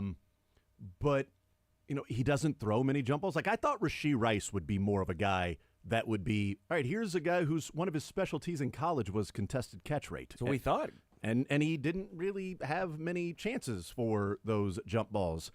And it's not like DeAndre Hopkins is just like, okay, now Mahomes is just throwing it up to him. He did throw it and give him a chance, right? But it wasn't I'm just going to throw it up for a 50-50 jump ball. I got nothing here, so I got one-on-one over there. I'll just throw it up and see if he comes down with it. No, Hopkins turned his route up. Mahomes saw the defender on sort of his back left side. It was risky because the safety was over in the middle of the field that he lofts it a little bit more. The safety comes over and either knocks it away or intercepts it. So it was a riskier throw. But clearly he knew that he had enough time to release that in that tenth of a second moment when he's getting hit and throwing the ball to Hopkins. But he threw it up there and gave Hopkins a chance to win that jump ball. And he did. And not really a jump ball. I mean, Hopkins, caught it over his shoulder, right? Yeah. So, I mean, it was a great placement of the ball while he was getting hit. And Hopkins, between two guys, having the concentration to focus on the football and catch it. And obviously we've talked about the catch radius and his hands. Like, if it's near him, he's going to bring the football down. That, to me, not necessarily a jump ball aspect. Sure. But if you throw him the ball, he's going to catch it. I don't know how many Patrick Mahomes of those guys he's had in Kansas City where if it's a jump ball, if it's a slant, if it's an out, if it's a hitch, if it's, over the top, whatever it might be, and he's got a guy on him, then he's still going to catch the ball. I mean, Kelsey has great hands, but he's also had some drops. Sure. He had one in the game, and not necessarily a drop. The ball was knocked away, and he had mentioned that, he let his team down by not catching that particular pass, and it was one of those to where Kelsey caught it and was thinking about his next move before catching it and immediately tucking it away. And I've talked about that. I think Kelsey is one of the best in the league that quickly catching it and immediately elbow under the football, high and tight, football almost against his shoulder, right? Left arm over the football, like quickly when he catches it, tucks it away. That one he didn't. He caught it. He was starting to turn around to see where he was going to go. Didn't tuck it away. Got knocked out. And he talked about that with Scott Van Pelt after the game, with that particular play, right? Because he's so good at doing those things. But I don't know that Mahomes has had a guy that, whether we say jump ball or not, they're going to throw it to him and he's going to catch it. Rashee Rice got better at that last year. Yes. But early on, he was a guy that you questioned how much he would drop the football and where the confidence level was. So that to me is different type of receiver in being a bigger body jump ball guy, but also like Mahomes, I'm going to throw it to him. He's going to catch it. Between Travis Kelce and D-Hop, they were 22 of 25. 22 receptions, 25 targets. God. Now, again, I'm not saying that's going to continue every single week. Don't necessarily expect you that. may not be able to if they're going to focus so much on them. Then, okay, well, who's going to step up then? We know Noah Gray catches the ball when you throw it to him. Justin Watson for the He's most been pretty part. Good. I mean, Samaje's had a couple of here and there, and let's be real, Xavier Worthy is kind of the guy you got to worry about. Juju Smith-Schuster's made the ones that you expect him to, but he also had a couple that he probably could have brought down. That probably could have caught the slant that turned out to be an interception. Well, and I was thinking the one that was close to the end zone where he went up and got it, and we thought he was going to come down with it, and it was knocked out of his hands. But again, that's right. Yeah. Yeah. I think D-Hop comes down with that ball. I think he does too. I think. And we saw he comes down with the slant because that was the same play. Just destroyed that guy. But that second and 2. It was a true RPO to DeAndre Hopkins and Patrick Mahomes. Matt Derrick asking the question to Patrick Mahomes of like, okay, are you guys on the same page? And clearly they were on the same page, and it was a big gain. We'll take a timeout. We'll come back, continue rolling. We will talk with Mick Schaefer in the 1 o'clock hour. I do want to get into the college football playoff rankings. We'll do that with Mick Schaefer, what we may have learned from the top 25 from the undefeated teams and where they were placed in the rankings. And also, the Major League Baseball general manager meetings going on. And the Royals in the news quickly from The Athletic talking about the Royals and moves that they may make. So we'll talk about that as well. We'll take a timeout. We'll come back. More Zone next.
All right, we'll continue right here on Sports Radio 810 WHB. Jason Anderson with you, Sterling Holmes, Dylan Michaels heading up until 2 o'clock. We'll talk a little more about Major League Baseball and the GM meetings going on. A quick segment here because we're still catching up on some breaks with the press conference from Andy Reid, Patrick Mahomes, Trent McDuffie, and McCole Hardman. Had a fun conversation with Cynthia Freeland in the 11 o'clock hour about the Chiefs, the takeaway from Monday night's game, go for two or not go for two. Is Hopkins washed? The third down efficiency, why the Chiefs are so good on third down, and how much is previous success an indicator of future performance. And what she said was essentially, yeah, we got 9 games of data now. So I guess we're not talking about a couple games now. This is 9 games of data that they are number one. And then following that up by saying, are they going to continue to be historically great on third down, which is what they have been this year? Probably not. But it doesn't mean there's some huge regression to the mean, and now the rest of the way they're going to be converting at a 30% rate on third down while they've been converting at a higher percentage through 9 weeks than any other team in the NFL since 2011. Someone has to be historically great, right? Why not them? Yeah, why not? Someone has to be the historically great on third down team. Well, they are so far, and their expected points added on third down is so far and away from the next best that the second team in the NFL is closer to 11th than they are to first. Yeah. That gap may close, but also, you know what? What if first and second down improves? Because they're bottom half of the league in expected points added and efficiency on first and second down. They are head and shoulders on third down. So, well, yeah, third down APA may come down a little bit. Okay, so what if first and second down improves? So we'll see what happens the rest of the way, and you hope the Chiefs continue to get a little healthier on the season. Interesting with Kingsley playing the one snap on the first drive after that 3rd and 1 play that I didn't realize Wanya came in and was eligible. I didn't realize he was tackle eligible on that one. So when you're tackle eligible, you got to come out of the game the next play. And you see that on third down when Kareem Hunt picks it up, Wanya Morris immediately turns around and points to the bench, and then Kingsley runs on. I'm like, okay, so he knew. Obviously, they know. Yeah. But that was the one play Kingsley played, and it was a pass. It was a pass. Andy brought that up. And it was a pass for a first down, 11 yards to Travis Kelce over the middle. There you go. We'll take a timeout, come back, continue rolling. More Zone next.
Hawk Talk with Lance Leipold coming up at 6 o'clock. But we'll talk a little college football with Mick Schaefer.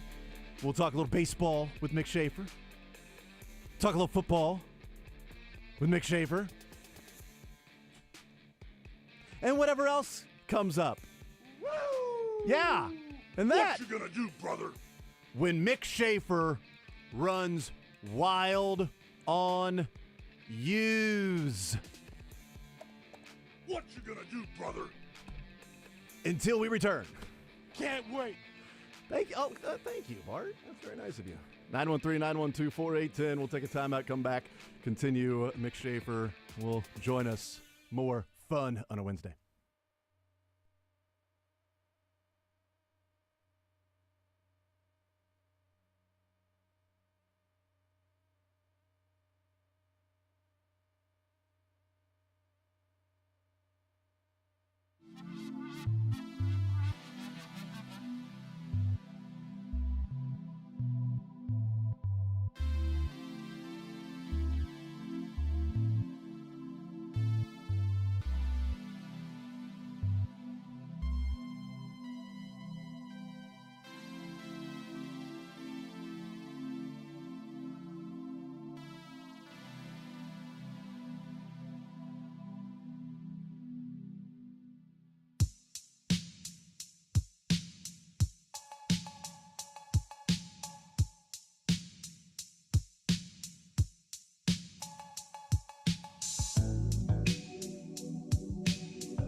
director, joining us here for the hour. Mick, what's up? How are you? Hey, guys. Hey. Hey. Busy Wednesday. Hey, it's a Wednesday. It's busy. Hump day. Right back at it. Short week. Mick. Hump day. Question: if you direct sports, why couldn't you have put any like NBA on last night? If you would like direct it, you could have been like, "Hey, can we get like a couple NBA games on?" I do sports. Yeah, I was going to say not the news coverage. Director. Sports, not NBA. I heard that. That was great. Yeah, so no soccer either. No, We can land on tennis. love tennis. Unreal. I enjoy women's tennis more than men's. Rallies last longer. The guys just serve it too hard. Yeah, too many true. aces. Right. Like, yeah. this is no fun. Yeah, I don't. It's similar in volleyball. I came like here for women's the volleyball action. better than men. I came here for the action, back and forth. Back and forth. I want want to to hurt like my neck. Yeah, exactly. Let's break my neck. Absolutely. No, I didn't. There was no probably just election. Is that the deal? That's why there's no bummed. College football There playoff was rankings. action last night. It was 2 games. K-State basketball. K-State There basketball. was. I couldn't. I was trying to bet. I was trying to find something to bet on. You were trying to last find night. something to bet, and you didn't see Action football. Yeah, that's on me. All right. Do you know how many pizza boxes were ordered and like the total number per person consumed? I snuck out last night about 7 o'clock, and we had about 12 pizza boxes, and I partook. Good. I give them a hard time every year. I'm like, oh, cool. Once every 4 years, you guys get to experience what it's like every football Friday night for us.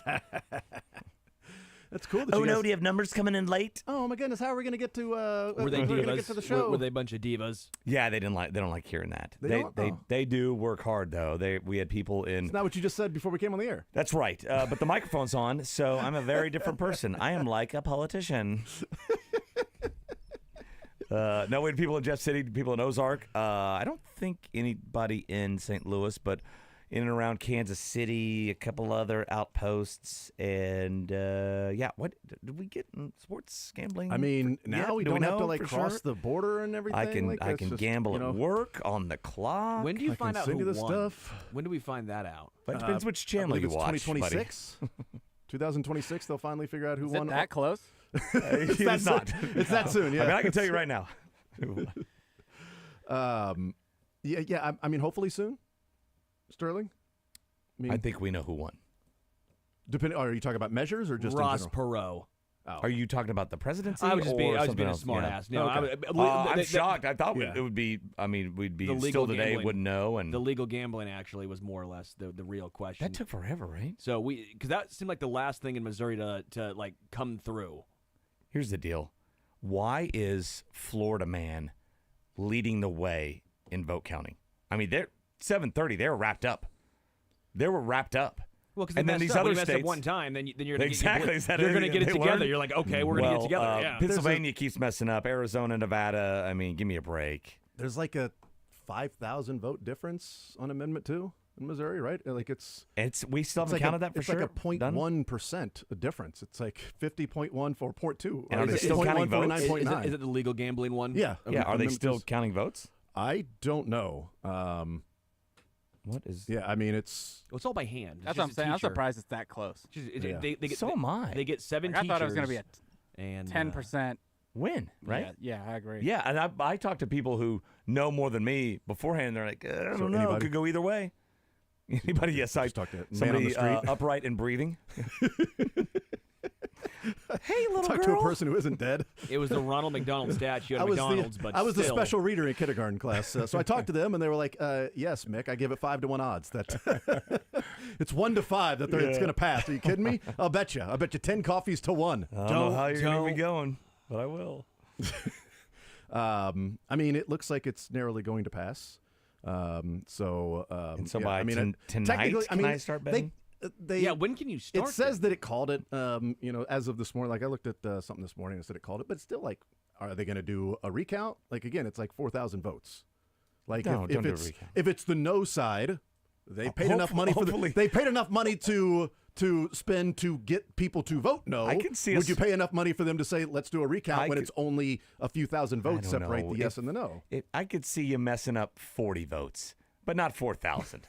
Come on, what are we Well, doing? I would think. Why isn't there a it'd be universal 2,000. system that Yeah. every state Yeah. does to count their votes, and why is it not exactly what Also, Florida does? Right, and also Missouri. How about your citizens, and residents stop going to other states to spend money gambling. Yeah. Maybe do it in your own state instead of going to 'Cause Iowa, you border 8 Kansas, and Kentucky, and Illinois, and, every other one of them other than you. Even Arkansas has it. Arkansas. Kansas and Arkansas. Their Kansas, your Kansas, our Kansas, every one of the Kansas. Is it every state they border? I mean, it might as well be. I think France, too. I mean, it also passed. It's like everything It's around. pronounced Versailles. Harumph. No.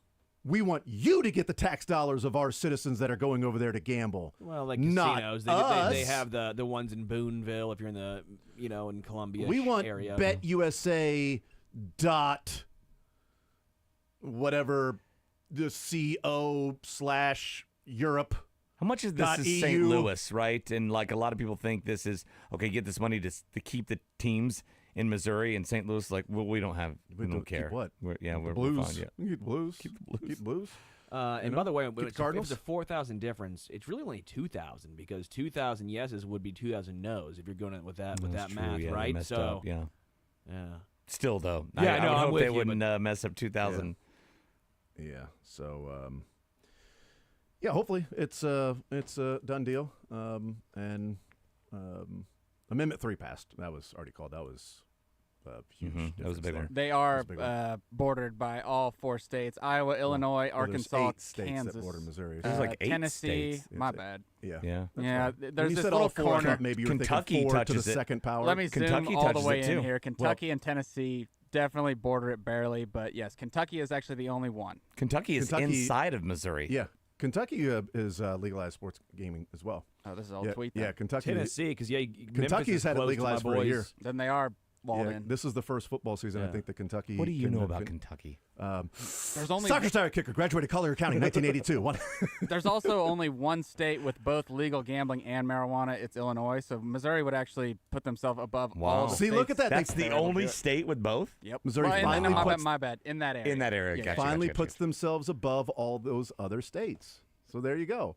But yeah, there is a piece of Kentucky in Missouri that's surrounded by only It's Missouri. called the Kentucky Bend. The Kentucky Bend, and that's Memphis is close too because it's a half hour away from SEMO. and that's where people would bend right around the street to go into Kentucky there to make their bets, and then go back into Missouri, and the tax dollars not go to. I've the state. actually looked this up. I don't think anybody lives in that little piece, that little area. It is uninhabited. So like taking the train in Yellowstone. That's it. Is it, Yes.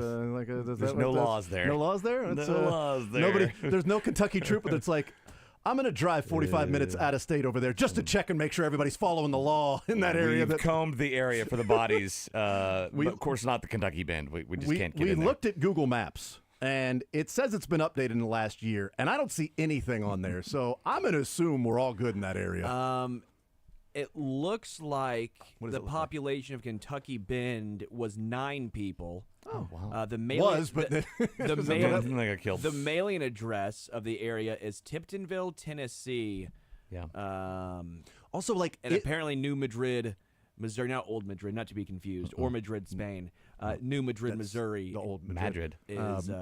But I do right wonder, there. with the geofences, legit, can you go to the Kentucky Bend and vote on sports? They've been pretty accurate with Kansas. Maybe I don't know. State line's a little. I'll Is be it? on I've the never Kansas tried. side of state line. Oh, I might be a actually, block. I've I might be a block into the I've Kansas heard on state Soren line. talk about it, And not the- complain at all And about the it. geofence is like, well, actually, you're not. I'm like, I absolutely am. Well, I don't think State Line Road is the exact state line. Sounds like State It Line should Road be. should be State Line. Okay, I feel like that is right there in the name. It's a road. Do we think it's just one On the family state line. or 2 families, the 9 people? It's one big family. The Could be Waltons. one big family. Or that maybe lives it's there. like 9 hermits It's separate. like the Adams family house that sits up on the I hill. really, and like. everyone knows If I where it's ever at. get close, I'm gonna find. There's a little road that goes in it. I'm gonna find it. And There's go to Kentucky Bend. 26.9 square miles. Yeah, you can Well, do that's a stuff lot. there. That's There's a lots lot of of stuff you can put a do there, golf man. course in there. Well, that's lot what I'm of stuff saying. you Like, can is this do. 9 family living loaded? Are they just very, very? But yeah, It's a now little island. Now when I send you the Well, yes, now it's an when I island. send you my Peninsula, my actually. my It is. suggestions, you can go. Hey, I can go ahead I'm and at lay this work bet now. down. I'm at work. I can do that instead of going, dude. I'm already in Missouri. Why didn't you send those to me earlier? I'm like, oh, my bad, man. Yeah, exactly. Finally, when I'm bored and have nothing to do at work, Yeah. I can Duh. bet. Yeah, duh. And a lot of people don't have to then drive over to Kansas to place some bets and then drive back home. Saving gas money, too. This is pretty Exactly. crazy, though. I'm not going to lie. I'm still stuck on this thing. 9 people, 1 family, 2 families. But It's a rabbit hole, buddy. You can go down But it. it's a peninsula. I've been It's a there. peninsula in the middle of Yes. Missouri. It's the that's Tennessee technically, River that goes- but it's technically owned by Kentucky, but their Yes. mailing address is in Tennessee. I am, But it's in Missouri. yeah, I am perplexed. Yeah. It's confusing. Yeah, no, that sounds pretty straightforward. That's how I would do it. Right. If I had been, How does I would Kentucky do it. own it? It's part of Kentucky. Yeah, That they little put a- Tennessee River They wraps fight around for it. this, you No, think? they walked right over there and put a flag and said, "This is now ours." Is that it? That's There how was that's a how it TV used to be, show right? called "How the States Got Their Shapes," and it is very interesting. And that is an episode. Really? And somebody just walked over and put a flag there and said, "This is Kentucky." yeah, And sure. they're like, "Well, actually, this is Missouri, not this area." Like if you look at a map, Not where a this true flag map is. of Kentucky, they will have a little dot. Wow, Tennessee dropped this claim, and up until at least 1848, Tennessee thought it was part of its land. Well, that's why because they were like, "Hold on, that's a mailing address for us." Like, yeah, still ours. We're just letting you guys take it. We're just letting you guys have to deliver the mail there. This is really smart for us. It's actually our state, but you guys have to do all the. It's we're smarter than you. So many states How about fighting this, inside Tennessee? of Missouri. How about this, Tennessee? We'll let you volunteer to go over there. Okay, how about that? You guys want to claim all these? You volunteer for everything. Why don't you volunteer your ass right on over to the Bend and deliver that mail then? Okay. Apparently, there was a Thank 6-decade-long feud between the Darnell and Watson families. Mark Twain talked about it in his book Life on the Mississippi. Nobody cares. you. Mark Twain talked about it in the Darnell Watson book, Darnell Watson feud book. Okay, I exited the Wikipedia page. We're good. We can move on. Okay, But great. that Thank you. was- You done reading the Wikipedia page now on the Well, air? I don't know, man. You good? 9 people. I just want to do fact or fiction. Is it 1 family or 2 families or 9 hermits? Maybe we can send you down there like remote, Yes. and we'll have you yeah. report With Mick. live Take with your time. all 9 people. Take your time. We'll see you back here like month and a half, maybe. You know, really, I want you to really dive in. I want you to write the book on the Darnells and the Watsons. If I get paid, I'll stay down there and just drink moonshine. They already I'll did do it. Hatfield and McCoy's. So Yeah. I don't know why I mean, we're trying to do that again. Yeah, it's a huge feud down there with it's a 5-on-4, so there's one advantage, or it's 4.5, 4.5. I'm not sure. I don't know how they do it. Maybe Well, it's one 2.5 of them, men. maybe one of them's a magician. So I'm not sure. All right, so Got that taken care of. with that already discussed, let's mark that off the format. Let's see. We put here for Mick Schaefer, waste time for 15 minutes. That is done. We check that box every time. So that is done. He brought it up. Waste I did bring it up. time is gone. 122 talk sports. Here we go. Damn, All right. I learned. Talking sports at 122. What do you say, guys? Major League Baseball GM meetings going on. I want to read this Yeah. from the Athletic, and the report from the Athletic that says the Royals are discussing leadoff hitters with the general manager meetings. This coming from Will Salmon and Katie Wu. Writing here, in addition to leading the majors in batting average and hits, Bobby Witt Jr. finished first in a statistic that should prompt the Kansas City Royals to make a change to the star shortstop surrounding cast. How about this, Mick? Let's go. Among non-leadoff hitters, Bobby Witt, who batted second for the Royals, had the most plate appearances, 433, with the bases empty, out of non-leadoff hitters in all of Major League Baseball. Yet he still drove in 109 runs to go along with the 211 hits and the 32 home runs and the 332 batting average, on and on and on. Now imagine if you put somebody on base in front of him. What's the biggest issue there? The On base. leadoff spot? The leadoff. Or 7, 8, 9? Or just the rest of the lineup? Leadoff spot. I think it's Probably leadoff. leadoff, but, right? Like leadoff or power bat, I would go leadoff because leadoff can affect. I know the power bat can affect different games. I get that, but leadoff, like every at bat, you putting the ball in play or pitches for per plate appearance. Like a couple of names that we'll get to here, Jonathan India and Spencer Steer are guys that see a lot of pitches. They would be first on the Royals in pitches per plate appearance. Both those guys would be. Yeah. Vinny Pasquantino's number 1 on the Royals, and he's 81st in Major League Baseball at that. But a guy who hits 100 RBI or drives in 100 RBIs, you're typically doing that in about 50 to 60 games. So over the course of 50 to 60 games is where you're getting your RBIs. Now you've got other opportunities. They got to pitch around you. Maybe you make a guy in front of you then gets a better hit because they're worried about not pitching to you. Those things certainly matter. But I would say getting guys on base in front of Bobby Witt allows for more opportunities for guys to drive runs in, to score some more runs, as opposed to, you can't find anybody to get on base, but that 4 hitter is pretty darn good when there's somebody there.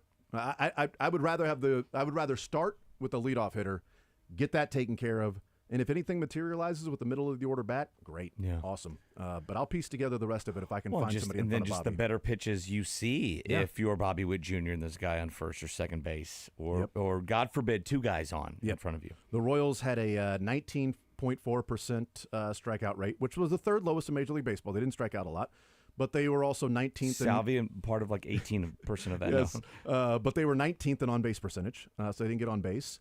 And they had the 5th highest rate of contact on pitches outside of the strike zone. So I'm going to swing at this pitcher's pitch. We didn't strike out. Yeah, but dribbler to first talking base. about my son with a hitting coach, and it was like I was like, well, honestly, he doesn't really strike out. I said, but that's a good and a bad thing because he makes contact with almost everything, and when he swings at something that's low and inside or high and away, he's making contact with it. He's just not hitting it hard, and now he's out. I'm like, yeah, we got to work on pitch selection, but he doesn't really, swing and miss. The Royals swung and made contact with a lot of pitches. So they mention here the Royals want a improvement at the leadoff spot. Ideally, the Royals want a better version of Garrett Hampson. I would say ideally. A right-handed batter who plays center field. Playoff hero, Garrett Hampson? So you're not wrong. A right-handed batter who plays center field, second base, and shortstop. Among the players who might fit are Jonathan India and Spencer Steer, needed to be trades, both with the Cincinnati Reds, and Jurickson Profar, who's a free agent. They write here, they have some flexibility with the position. Michael Massey and Michael Garcia can play the outfield. We'll double back around to that in here in a second.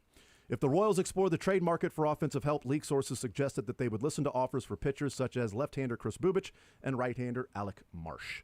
Are the 2 names that Katie Wu and Will Simon probably got from J.J. Picola.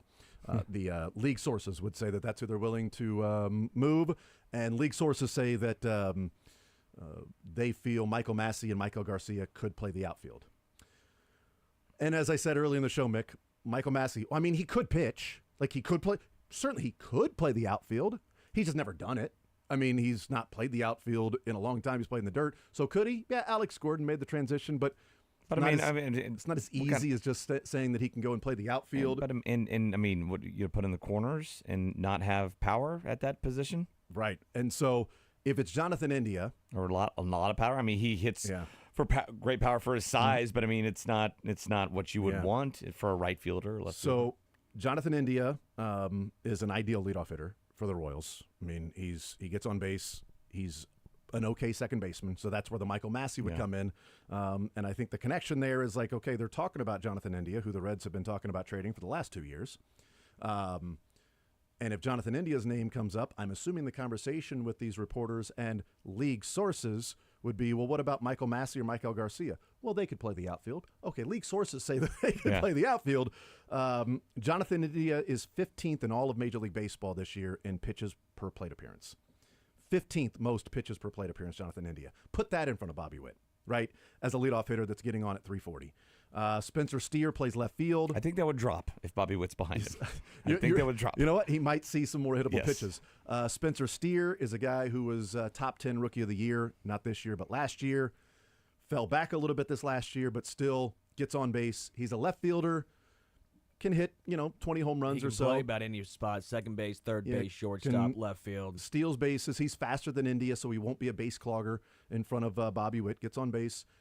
So I wouldn't be mad if Spencer Steer is the guy he played in the 2022 Futures game. He's older, so he's a late arrival to the big leagues. But either one of those would be a massive upgrade over what they have right now. Also should point out Spencer Steer is 50th in baseball in pitches per plate appearance.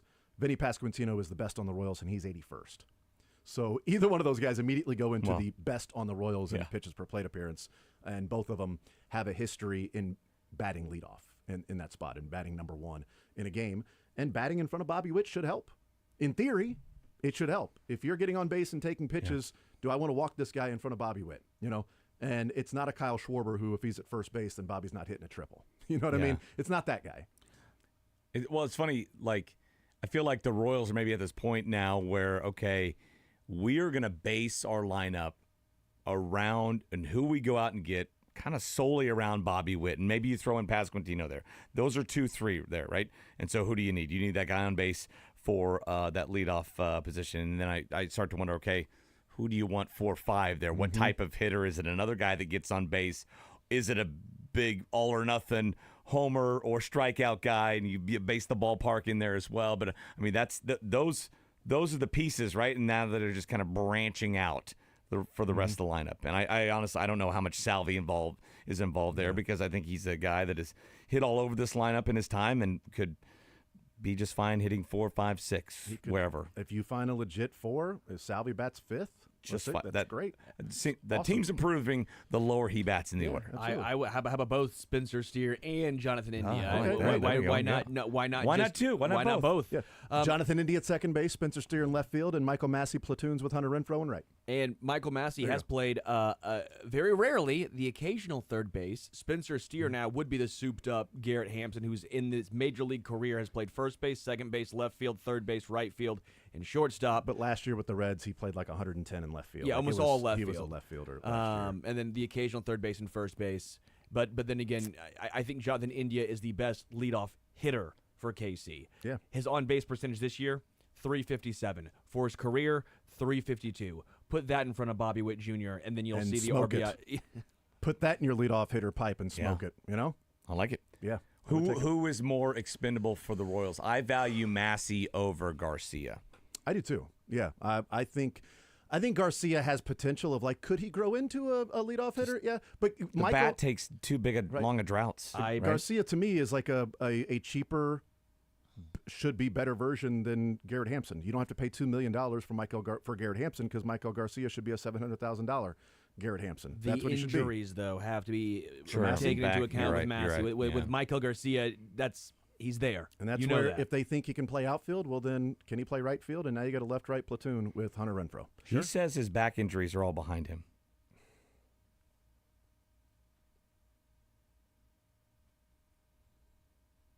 Okay. We good? Yep. All right, great. We'll take a timeout. We'll come back. We'll talk about the college football playoff coming up next.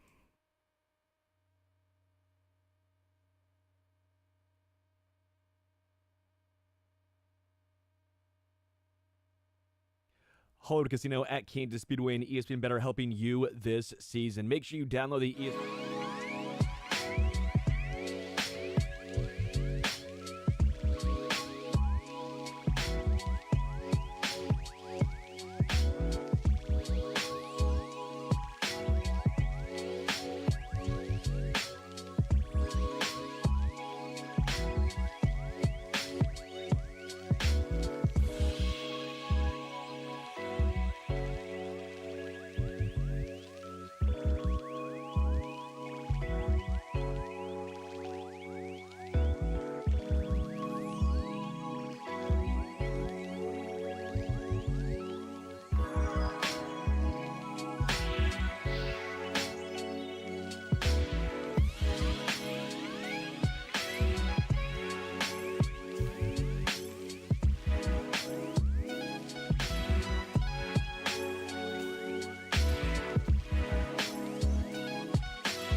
12-team playoff. Saying there's a chance, Wildcats and Tigers. That's exactly right. That's what they're saying. Both ranked in the top 25. K-State coming in at 19. There's a path to 270. I don't think either of them will get All to they have 2 to or do, 7. if they get Pennsylvania, if they can just get Pennsylvania. No, Penn I State. think- Ohio got Pennsylvania. He did. Oh, okay. Ohio went right into Pennsylvania and took that right from James Franklin. But good for James Franklin by letting his SID talk for him after the game was over.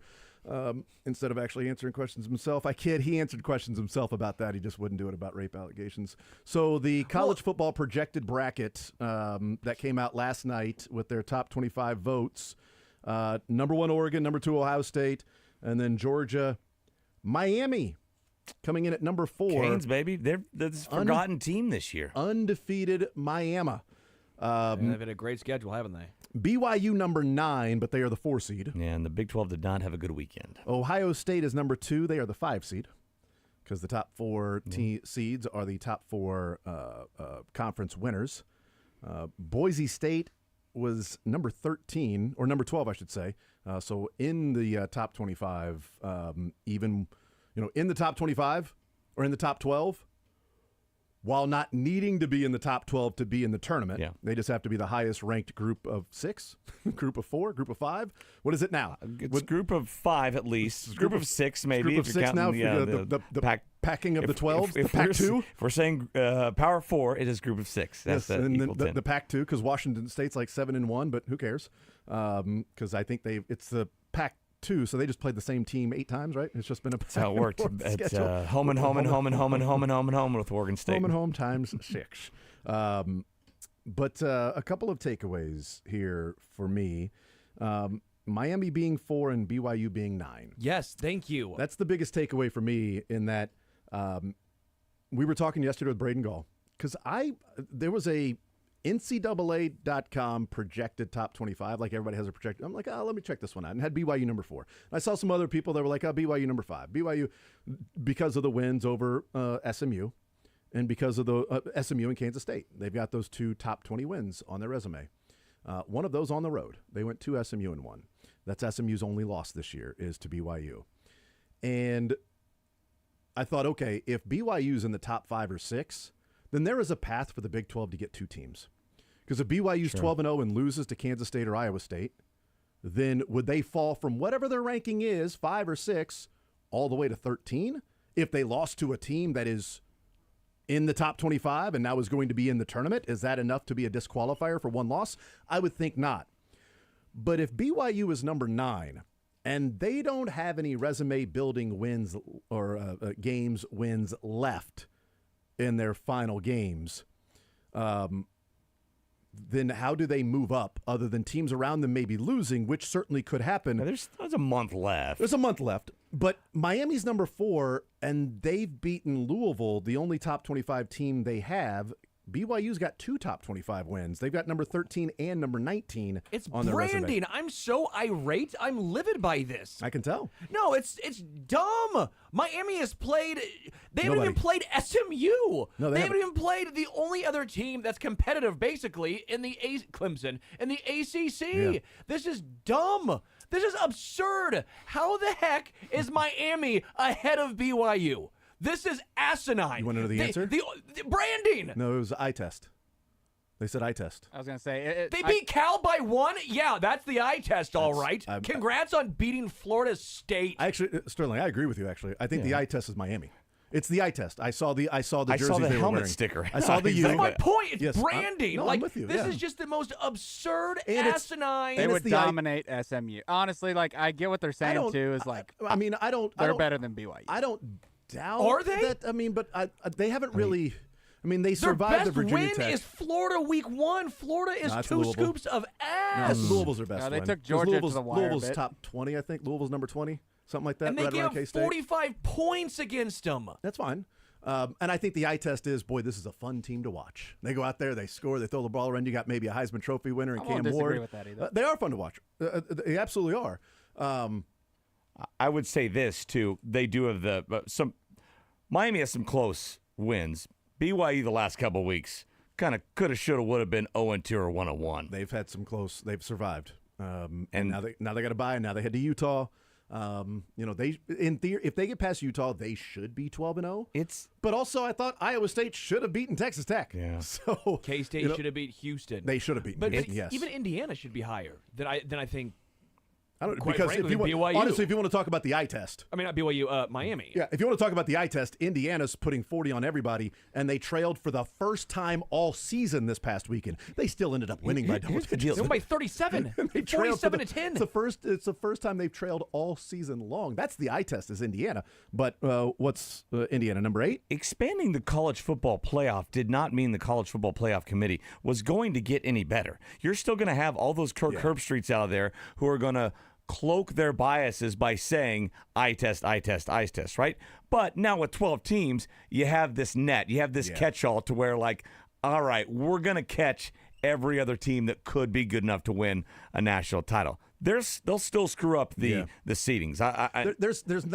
There's not a team that will miss the tournament that was good enough to win the national deserves to title. be in there, right? I wouldn't say deserve because I think you could probably argue 12, 13, 14. But I would say there's not a team that's left out that could win the national championship. That was my issue with college basketball. People complaining about, oh, this team is 69th and 70th and 71st. Oh, they should be in. I don't care. We're going to find who the national champion is from the teams that are in the tournament. There's no team left out that was going to win the national title. There's not a team in America that's going to be ranked 13th through whatever that would win the national championship this year. So they're going to get the best. Probably not. And there's not going to be a team where they couldn't look inward and say, this is what we could have done. We could have done this better. We could have won this game. Whereas with 4, there's a handful of teams every year we pretty much did everything you asked of us, and we're still not, or we did as much as this team that's in there. Like if BYU goes 12-1 this year, that's a pretty damn impressive season for a Power 4 league It'll to be all left out. shake out. It is kind of wonky right now, but it's college football. It's hard to go undefeated. Yeah. It'll all shake out. If they're there at the end, I mean, if they're 12-0 and they're going into the Big 12 championship game against Iowa State or K-State, against whoever, and they lose by 50, they're still in. I would hope. Man, I don't know. I just think that the Big 12. I mean, 12-1, second place Big 12 team. I just don't understand how the Big 12 is getting this sort of reputation while no one is questioning the ACC, which I think has just been eye test. I do, but here's the thing. I also wonder, and West Coast too. If Kansas State, and we talk late night about games, a lot of these people, it's a real thing. People don't watch it late. But we talk about eye test though. But if Kansas State had the exact same schedule as BYU and they were 8-0. I don't think they're number 9. I think they're 4 or 5. I think they're higher as well. I think they're higher. I think they're 4 or 5. If the exact same scores, exact same schedule, exact same everything, they carry more clout than BYU. Yeah, there's BYU tiers to all this. It's about when you went into the season, what the expectations They were going to finish were. 7th or 8th in the Big 12 this year. Right. Yeah. BYU. And now they might make the college football playoff. They're the TCU of a couple of years ago that was like, what's this team doing? And now they're playing for a national title. Did they show up that game? I don't remember. I don't think they do either. We'll take a timeout, come back, wrap up the show next.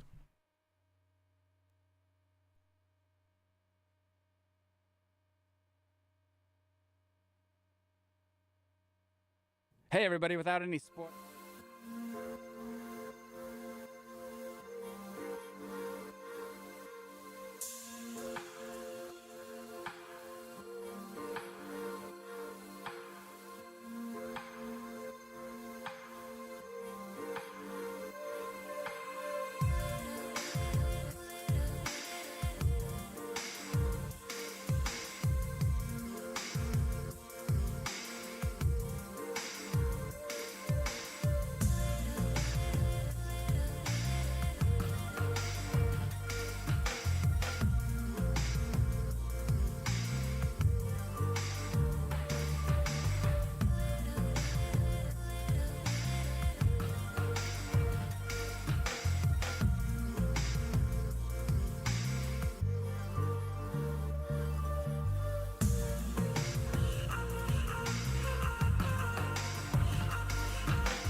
All right, wrapping up the show. I said this in the 11 o'clock hour, started off the show with this, but, big happy birthday to my son Everett. Turns 9 today. Wow, look at that. 9 years old. Can you believe he's already 9, Mick? He's starting his 10th year. Tell him that. He'll really like that. Yeah, because they want to get to 10. They want to get the double dig. He's not. No, he's. I told him we got a deal. Next year he turns 9 plus 1. So it's just 9. Yeah. He's gonna be 9 forever. Don't blink. They say don't blink. I know, man. Actually, you can totally blink. He'll still be 9 after you blink. I just blinked. Your eyes are going to have some issues. Probably. You will. Yeah. I just blinked. No, I feel like I blinked and he was like 1. You know? That's a long blink. That's called a coma. Yeah. 8-year coma. What did you do? You blinked? No, I took it. I almost died. Took a coma. So happy birthday. All this Happy to birthday, say bud. happy birthday, Everett. 9 years old. Happy birthday, dude. Stop getting big.